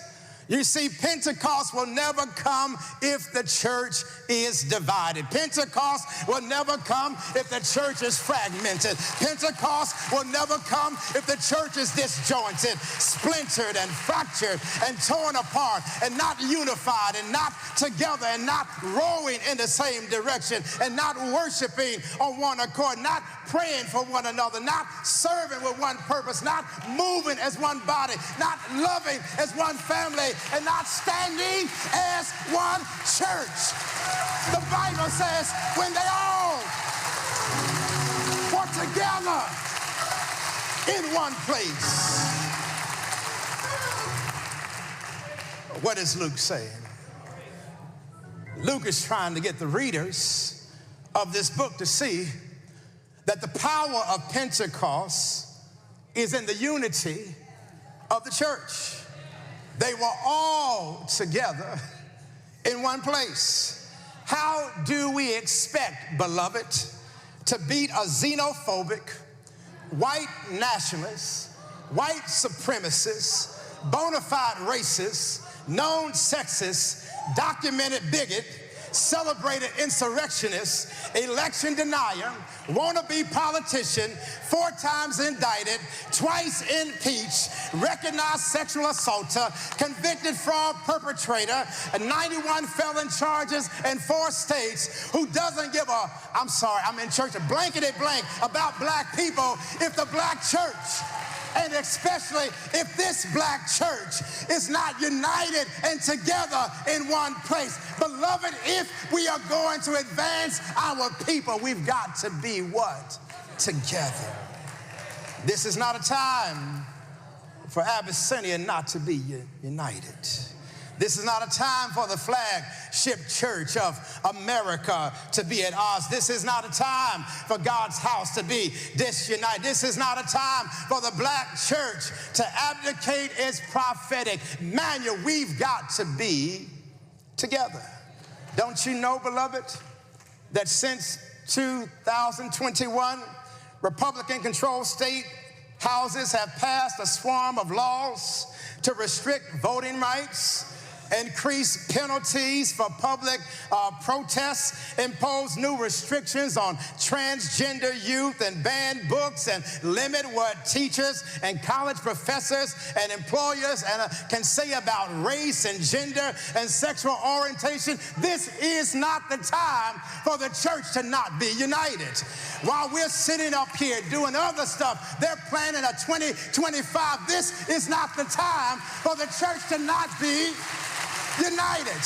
We got to make sure the people get out and vote this November like never before. This is not the time. And the brothers who are at Morehouse this morning, you can't turn your back on Biden, because what are you turning your back to? Beloved, this is not the time. This is not the time. Well, Well, that stands in stark contrast to the pastor in Detroit, Lorenzo Sewell, who hosted Donald Trump a couple of weeks ago. Now, Sewell has done several interviews on MSNBC, on Fox News. We've extended the invitation to him for more than a week to come on this show, and he hasn't accepted. So I want to play for you for some of this stuff that he said on Fox News. And y'all know I got to break some of this down. So why don't you go ahead, and this is him, Pastor Lorenzo Sewell, talking to Laura Ingraham on Fox News. All right, well, the celebrity set mostly hates Trump, and that's just fine by him. As Joe was rubbing elbows with Jimmy Kimmel and George Clooney, Trump was mixing it up in Detroit. We've done more for, and I say this, I say it proudly, more for the black population than any president since Abraham Lincoln. That's a big statement. And crooked Joe Biden has done nothing for you except talk. It's only talk. It's all talk. He gets nothing. He gets nothing for anyone. He was lost. He's in Europe. He's walking around. He doesn't know where the hell he is, and he's supposed to help Detroit. I don't think so. Now, the reaction on the ground in Deep Blue territory was big. Trump won't win Detroit. He'll probably lose by a fairly wide margin, but he's actually still working for the votes. And he's getting a lot of respect just for showing up. President Trump, I'm so humbled that you would be here. President Obama never came to the hood, so to speak, right? President Joe Biden, he went to the big NAACP dinner, but he never came to the hood. So thank you. Joining us now is Lorenzo Sewell, senior pastor at 180 Church, and the man you just heard, pastor. Now, he lost Detroit by, what, 94% last time around? So what does Donald Trump's outreach mean to the community? When you are in the worst of the worst, you're talking about women being human trafficked literally on the street next to us. You're talking about a methadone clinic where 500 people go every single day that are generationally addicted. When the president is willing to come and bring his presence, he is gaining relational equity, or we would call it in our community, street credibility. Well, and you think about... Freeze right there. Okay, first of all, let's have a correction right here. First of all, he's not president. So Pastor Sewell's grossly incorrect there. Then he said, he lays out these problems. But you notice Pastor Sewell at no point there said what Trump did when he was in the Oval Office about those problems. See, so it's one thing to say he came to your church while he's trying to get some votes, but you said nothing about where was he for 4 years when he was in the Oval Office. Keep in mind, this is the same man who denigrated black election workers in Detroit, but I guess Pastor Sewell wasn't familiar with those type of comments that Donald Trump made about black people in Detroit. Press play. The fact that policies that are put forward by, right now, the Democrat Party, whether it's an open border, the bad inflation, the high cost of living, gas, all of that, that just is a killer for everybody, but it's especially bad for lower income Americans, including minorities. How big is the open border first with your community? Well, we already are fighting for jobs, right? And when you have people coming into our community that, quite frankly, haven't come the right way, not only do we serve in Detroit, but we serve in Pontiac, and Pontiac is about 35% Latino. And in that community, as I talk to those that we serve, they're upset.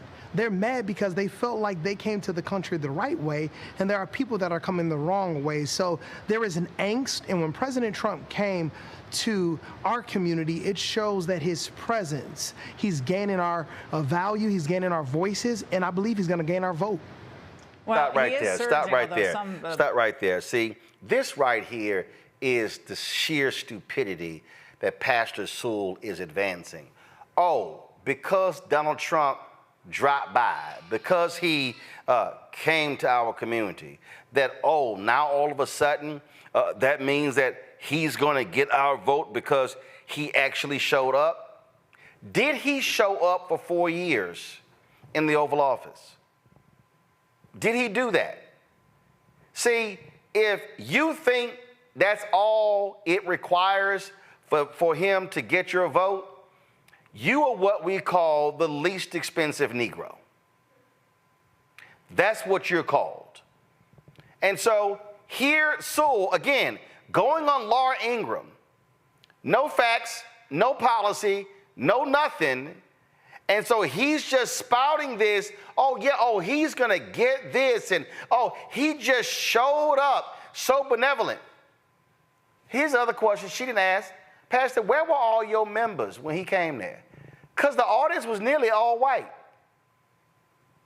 This whole, he came to a black church. Wait, he might have come to a black church, but there were no black people there, save for 15, 20 MAGA operatives. Press play. Democrat pundits say there is no way in hell Donald Trump's going to get up to 21% of the black vote. Not close is what they say. But CNN is pretty shocked at some of the latest data. Check this out. Donald Trump is gaining ground. You go from 7%, single digits at this point in 2020, to now 21%. We're careening towards a historic performance for a Republican presidential candidate, the likes of which we have not seen in 6 decades. I just never seen anything like this. I'm like speechless. Pastor, does that poll, the 21% number, surprise you? The reason why it doesn't surprise me, because the Democrats, they have taken our vote for granted. The Democrats, they have led our community for 56 years. We have a $2.7 billion budget, but yet no change. You don't have to be spiritual. You don't have to be logical. You just have to see. Ray Charles could see that their policies are failing our communities. Pastor Sewell, it was an exciting event over the weekend. We really appreciate your joining us. I hope we get to see you soon in Detroit. Thanks so much. Hey, Sean Hannity here. All right, so you heard Sewell there talk about, quote, Democratic policies. Sewell, question for you. Who was president from 1981 to 1989? Reagan. Who was president from 1989 to 1993? George H.W. Bush. Then you had 8 years of Bill Clinton, followed by 8 years of George W. Bush, followed by 8 years of Obama, followed by 4 years of Trump. Who was governor of your state prior to the existing governor? Republican Governor Snyder. So it's very interesting how you make statements that Democrats have been in control, but you completely ignore Republican presidents, you ignore Republican governors, you ignore Republican county leaders, you ignore Republican members of Congress, you ignore Republican mayors. We can go on and on and on. See, so this is the problem, that when people make these claims, who's in charge? Well, if you are a city leader, and then when you talk about things that need to change, again, the question goes, who's actually in power? Oh, I'm not simply dismissing any Democrat from criticism. What I'm saying is, when you examine public policy in America, it is a lie to suggest that Democrats have solely been in power for the last 50 years. That is what we call a lie. It was a Republican president who began the war on drugs. It was a Republican president that launched this mass incarceration effort. One of his own former top aides said as much in his own notes and audio recordings. That president was Richard Nixon. But I guess Pastor Sewell forgot that. See, Pastor Sewell, it's easy for you to run to Fox News and happily give an interview. By the way, it was 4 minutes. You want to have a real conversation, Pastor Sewell? Come talk to Black America. There are more people who watch this show who are black than were sitting in your church when Trump came. So if you want to have that conversation, yeah, come here and have that conversation.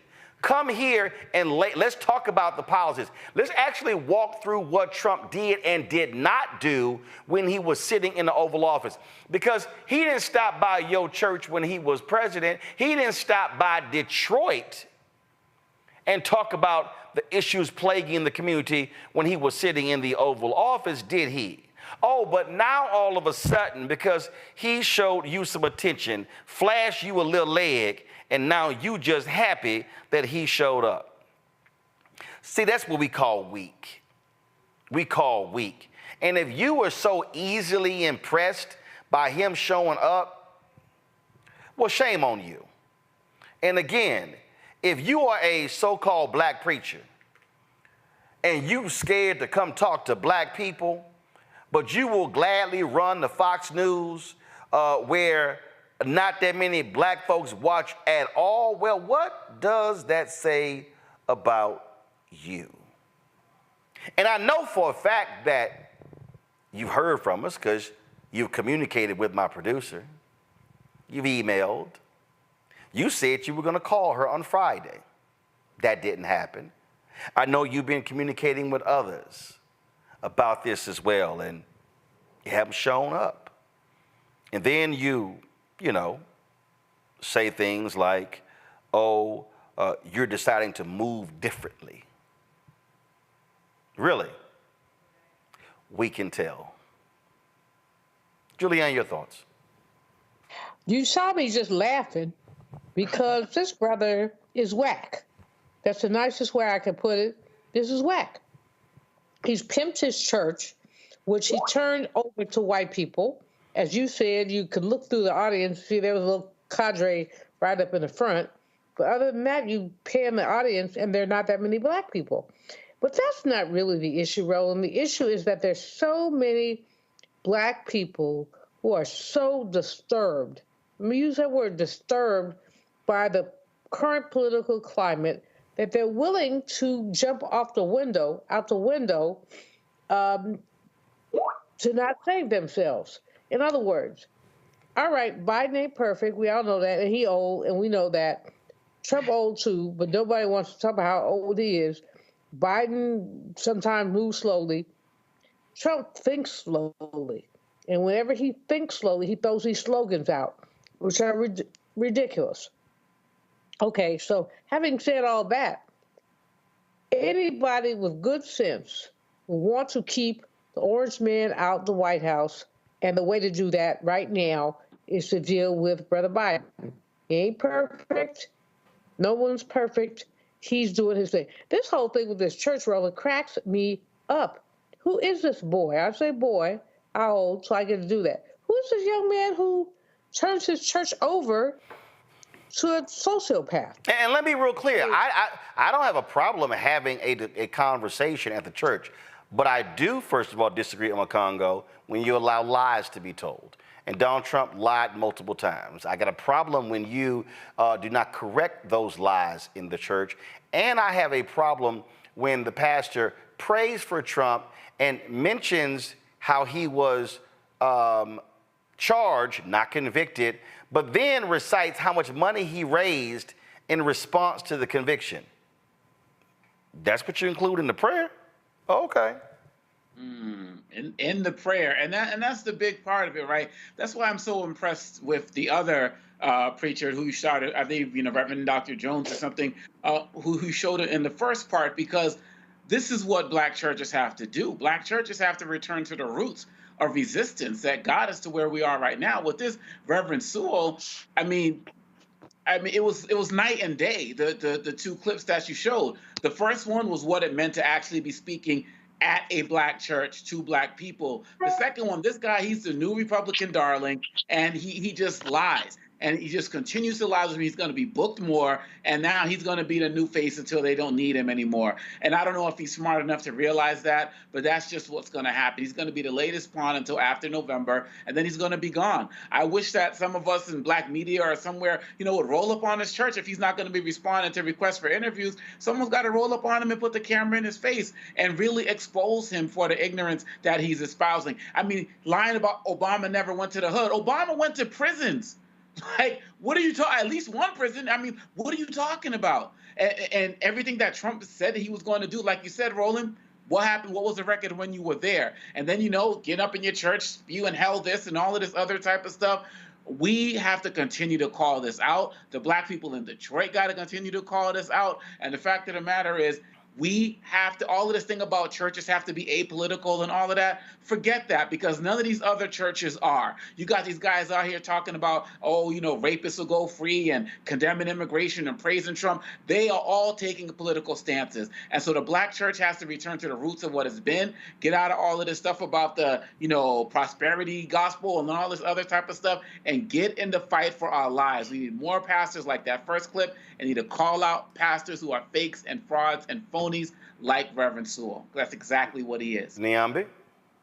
Well, look, something my grandfather used to say is the devil can quote scripture too.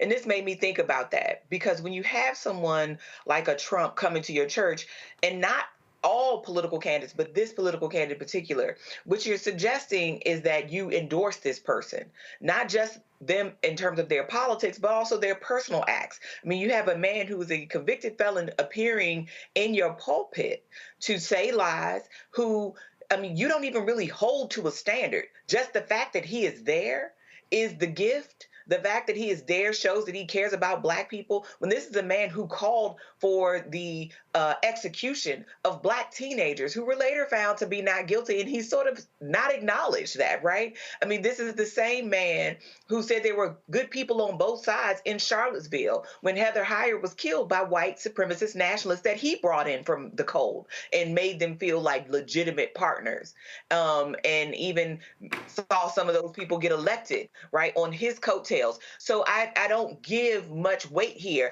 I think what this person is, I don't know how much he gives to his parishioners, but I do know that there's a lot of money to be made on the back end if you're willing to say what people want you to say. And it's not to suggest that you have to agree with Democrats. I think, Reverend Barber has been a really good example of how you can hold everyone to account regardless of their political stance. But there have to be some really bright lines in the sand, and there have to be boundaries. White supremacy needs to be a boundary for all of us, not just people who support Republicans or people who support Democrats, but for humanity, right? That should be a problem. A person who has cheated on his wives multiple times and all of these other things that we know he has done. He tells lies all the time. The man has even said he doesn't believe in forgiveness because he doesn't do anything that requires forgiveness. So I just don't know how you can countenance this as a member and a leader, of this church community and call that responsible stewardship. I would have real questions about this pastor if I was a member of that church after this meeting. Well, again, if Pastor Sewell wants to have an actual conversation with black people, he welcome to come on this show anytime. Or we can have that conversation. But I say stop running. So you run the Fox News, you run the MSNBC. That's mainstream white media. Have a conversation with black people. And we can talk about policy all day, every day. It's not on you, Pastor Sewell. What you gonna do? I'll be right back.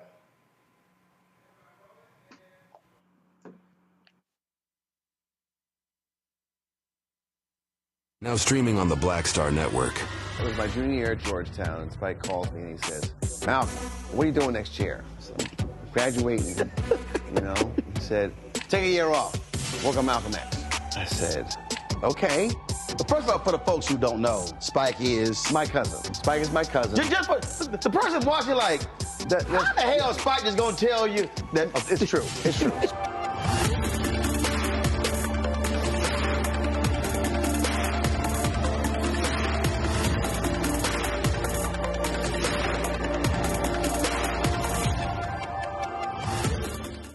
Next on the Black Table with me, Greg Carr.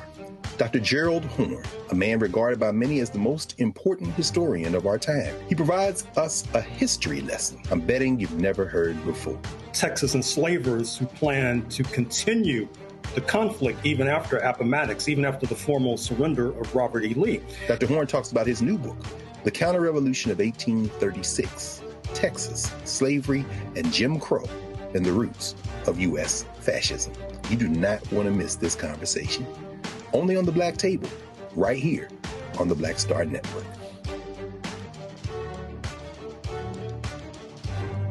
What's good, y'all? This is Doug E. Fresh, and you're watching my brother Roland Martin Unfiltered as we go a little something like this. Hit it. It's real.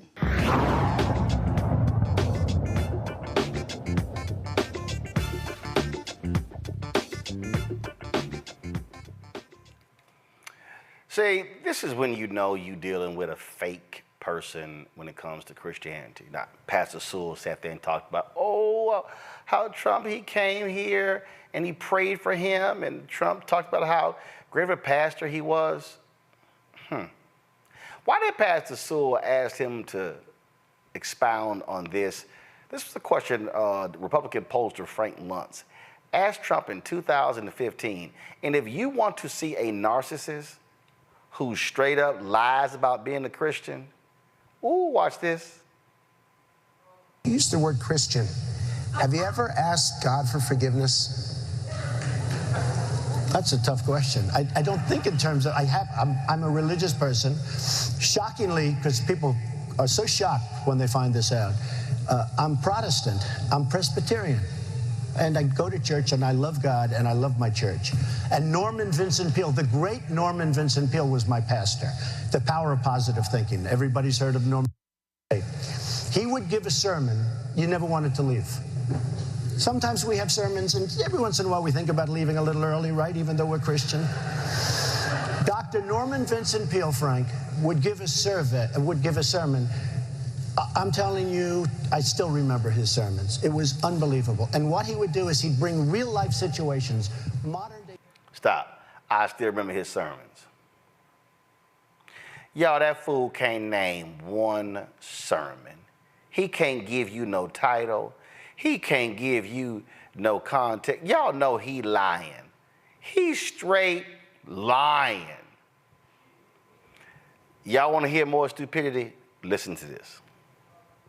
His sermons. It was unbelievable. And what he would do is he'd bring real-life situations, modern-day situations, into the sermon. And you could listen to him all day long. When you left the church, you were disappointed that it was over. He was the greatest guy. And then, you know, he passed away, but he was a great... He wrote The Power of Positive Thinking, which is a great book. But have you ever asked God for forgiveness?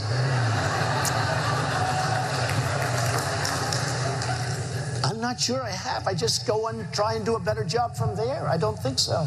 I think if... Oh my God, I just try to do a better job from there.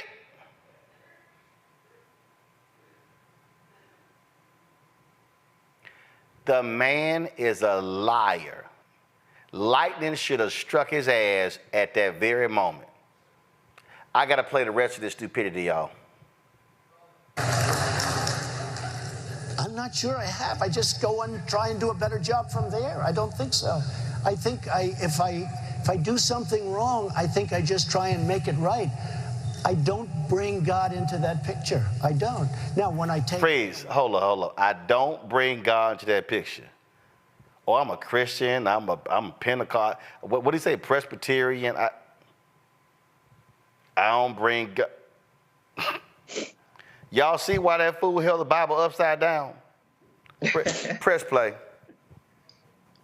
I just try and make it right. I don't bring God into that picture. I don't. Now, when I take, when we go in church and when I drink my little wine, which is about the only wine I drink, and have my little cracker, I guess that's a form of asking for forgiveness. Stop. Oh my God. Oh my God. Oh my God. Stop. Did that fool just say,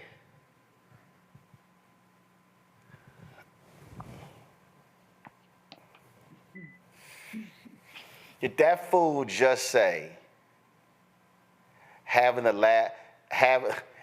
Last Supper, which he describes as my little cracker and my little wine. Mm-hmm.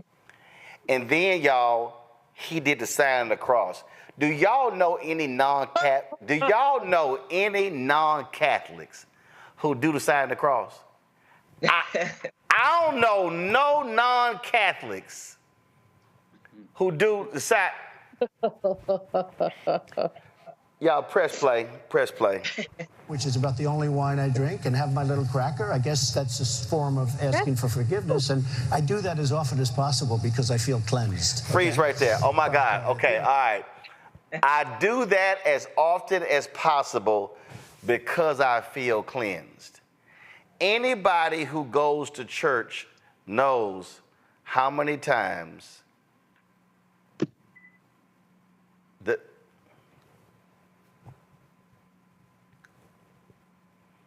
this fool thinks they hand out wine and crackers at least 3 times a week. Oh, I do it as much as I can because I feel cleansed. Play the rest. To me, that's important. Right. I do that. But in terms of officially, I could say absolutely, and everybody. I don't think in terms of that. I think in terms of let's go on and let's make it right.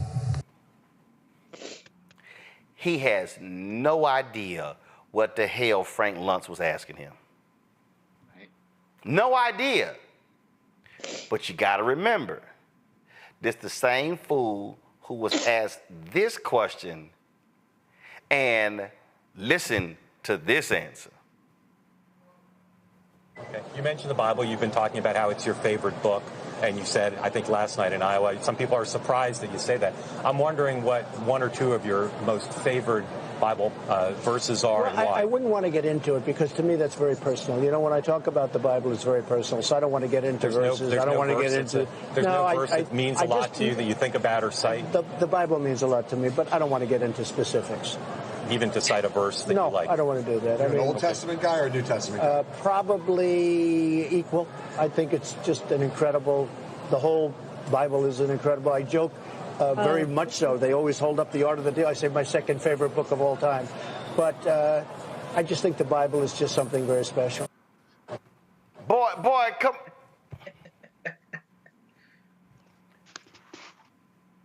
That's what Pastor Sewell should have been talking about. He should have been saying, Donald, why are you a fraudulent Christian? Niambi, go ahead. I mean, I think, look, Donald Trump knows that he has to mention Christianity, but it is very clear that it is uncomfortable for him, that this is not a genuine part of his life. I mean, it's never been part of his MO. And if you listen to if you see what he's done, right, you don't just have to listen to what he says. You see what he's done. He doesn't behave like any Christian I've ever seen. So I think we need to dispense with this sort of charade that Donald Trump cares about Christianity or the church. He cares about power. Christians are a means to an end for him. So he has to profess some kind of familiarity in order to get those people aboard. But it is very clear this man hasn't seen church and church seen him. And, you know, every Sunday, I guess, is Communion Sunday for Donald Trump and in his mind. But, I mean, this man is a liar, and he even lies about the most basic parts of him, and that is his spirituality. And that's why these conservative, right-wing, so-called Christian evangelicals are flat out stuck on stupid, supporting this man on Makongo.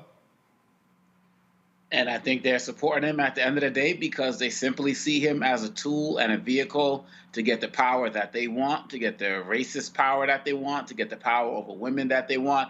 I mean, I'm trying to imagine, like, what would happen if there was someone out there pretending to be Muslim like this, you know, or pretending to be Jewish or pretending to be something like, how much they would call him out and condemn this man for being a liar and a fraud and a phony. But so many so-called, you know, Christian evangelicals, white ones, and the Reverend Sewells of the world are embracing him simply because they look at him as a tool to bring America back to some ancient biblical times in terms of the power that they want to have. And that's why they're going to go along for the ride. And it's really tragic. It's really shameful. But I feel like this is a time right now, we're kind of going off on the last segment, all Christians need to stand up. Take your Christianity back. Forget about Make America Great Again. Take your Christianity back from this liar and charlatan. Well, and that's why what you have is you have these fraudulent individuals, Julian, and the folks at the Lincoln Project, they put this ad together, which actually I think pretty much says it all. Proud to be promoting the God Bless the USA Bible. That's my favorite book. I could stand in the middle of Fifth Avenue and shoot somebody. Donald Trump found guilty all 34 counts of falsifying business records. Donald Trump's hush money payments to adult film star Stormy Daniels. She had an affair with Trump.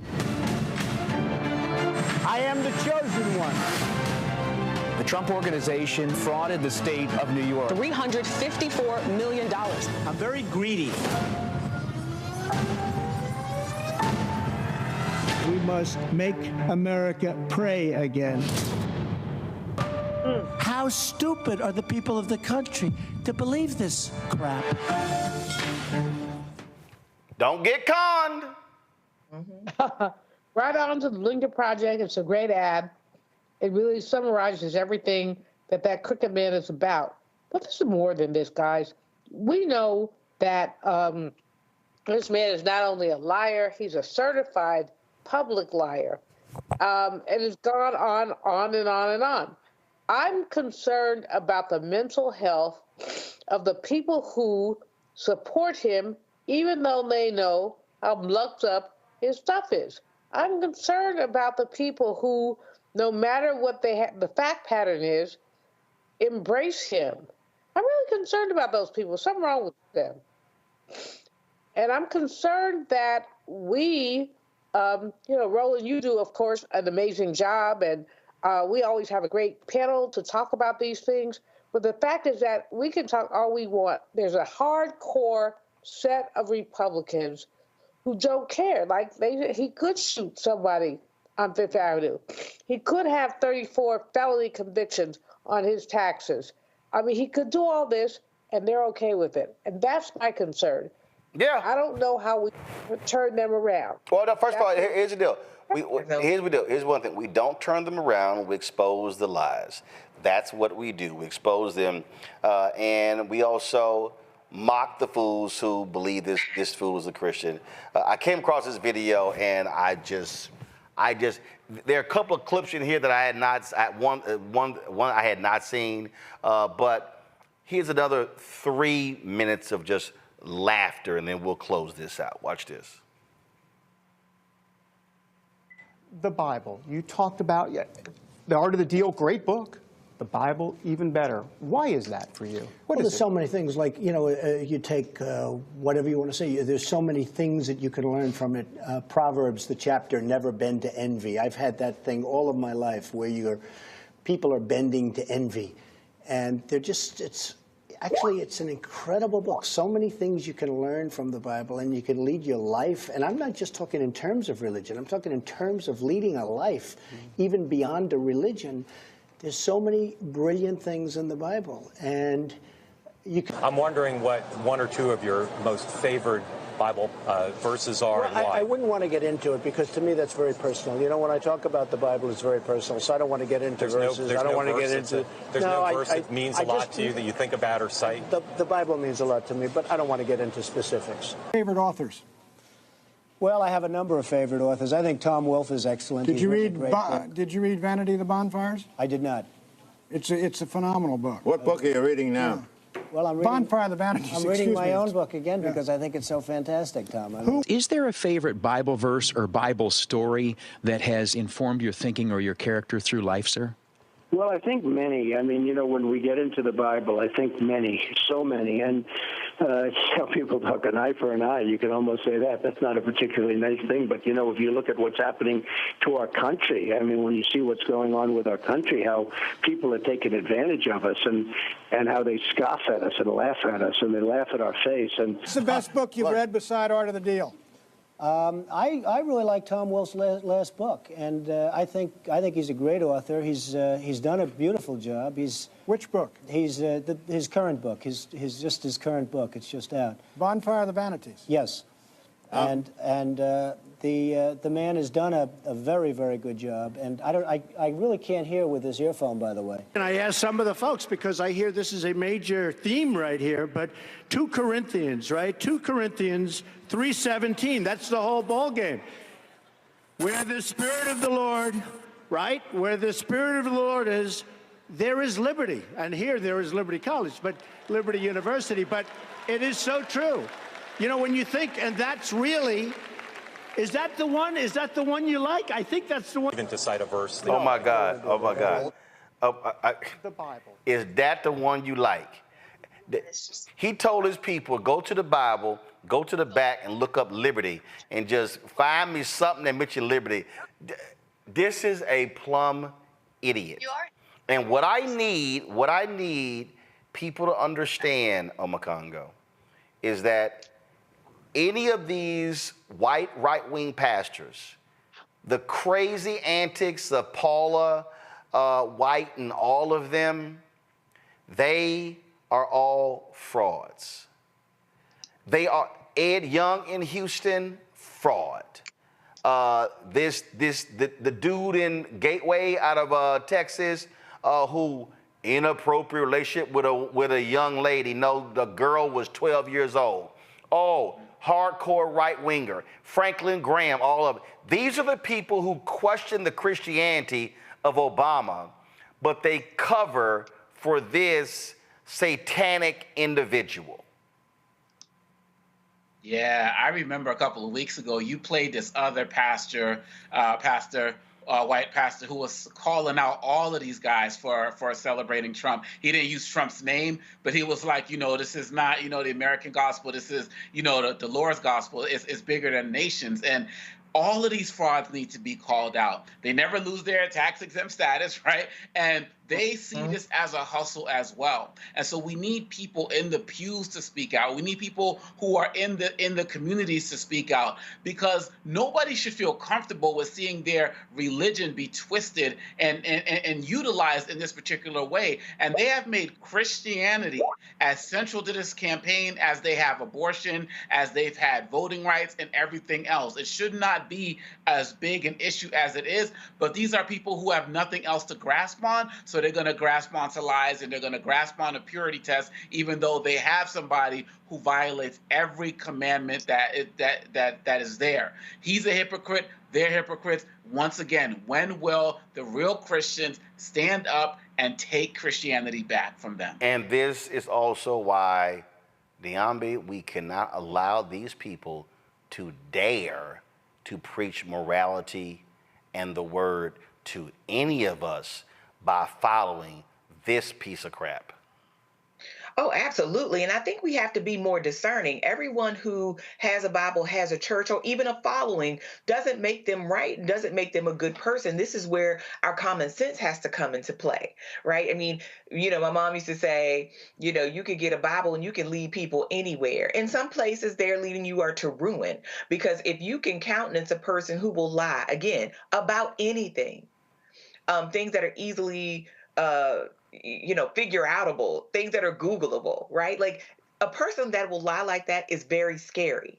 A person who has no kind of regard for basic things like the truth or integrity, who doesn't care about their own sort of ethical responsibilities as a human, forget being the president, has no business serving in any higher capacity, much less in a capacity where he could do a lot of harm to a lot of people. We've seen what he's done already. So never mind those little stimulus checks. Never mind these pastors who are lining up to kiss the ring because they know that there is some gold at the end of that rainbow. Mm-hmm. This man is dangerous, and we have to be very clear about who we're dealing with, and the people that are willing to vouch for this man, to put their personal reputations on the line of this man. You should consider them to just be proxies of this man, and they too are a problem. Indeed, indeed. Omakongo, Niambi, I certainly appreciate it. Thanks a lot. Thank you. Folks, and don't forget the pastor, Lauren Livingston, who I'm going to close out the show with this, who had this to say about Trump selling that despicable, him literally selling the Bible. But this commentary about this pastor, about this white preacher, on point. Some of you bring politics into the church. You think that politics is spiritual stuff. Politics is of this world. You think it's your duty to be political about this, that, and the other. No, your duty is to serve the Lord your God with all your heart, mind, soul, body, and strength, and love your neighbor as yourself. Don't be talking to me about my spiritual responsibility to vote. I don't have a spiritual responsibility to vote. I have a civic privilege. Don't be telling me that voting is spiritual. See, that's what happens when you don't read and pray. when you don't read and pray, you say, wow, there's a Bible out now that includes the Constitution and the Bill of Rights. Isn't that wonderful? No. No, it's disgusting. It's blasphemous. It's a ploy. Are you kidding me? Some of you are so encouraged by that. Let me tell you something. The gospel is not an American gospel. It is the gospel of the Lord Jesus Christ.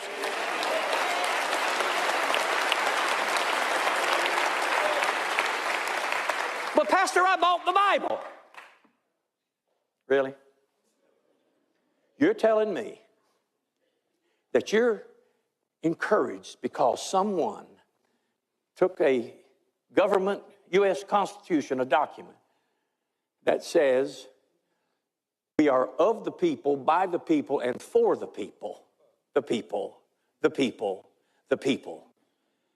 And you have put it right beside the Word of God, which is eternal, unchanging, which says, of him, by him, through him, to him, from him are all things. And you're going to put those together and be happy about it?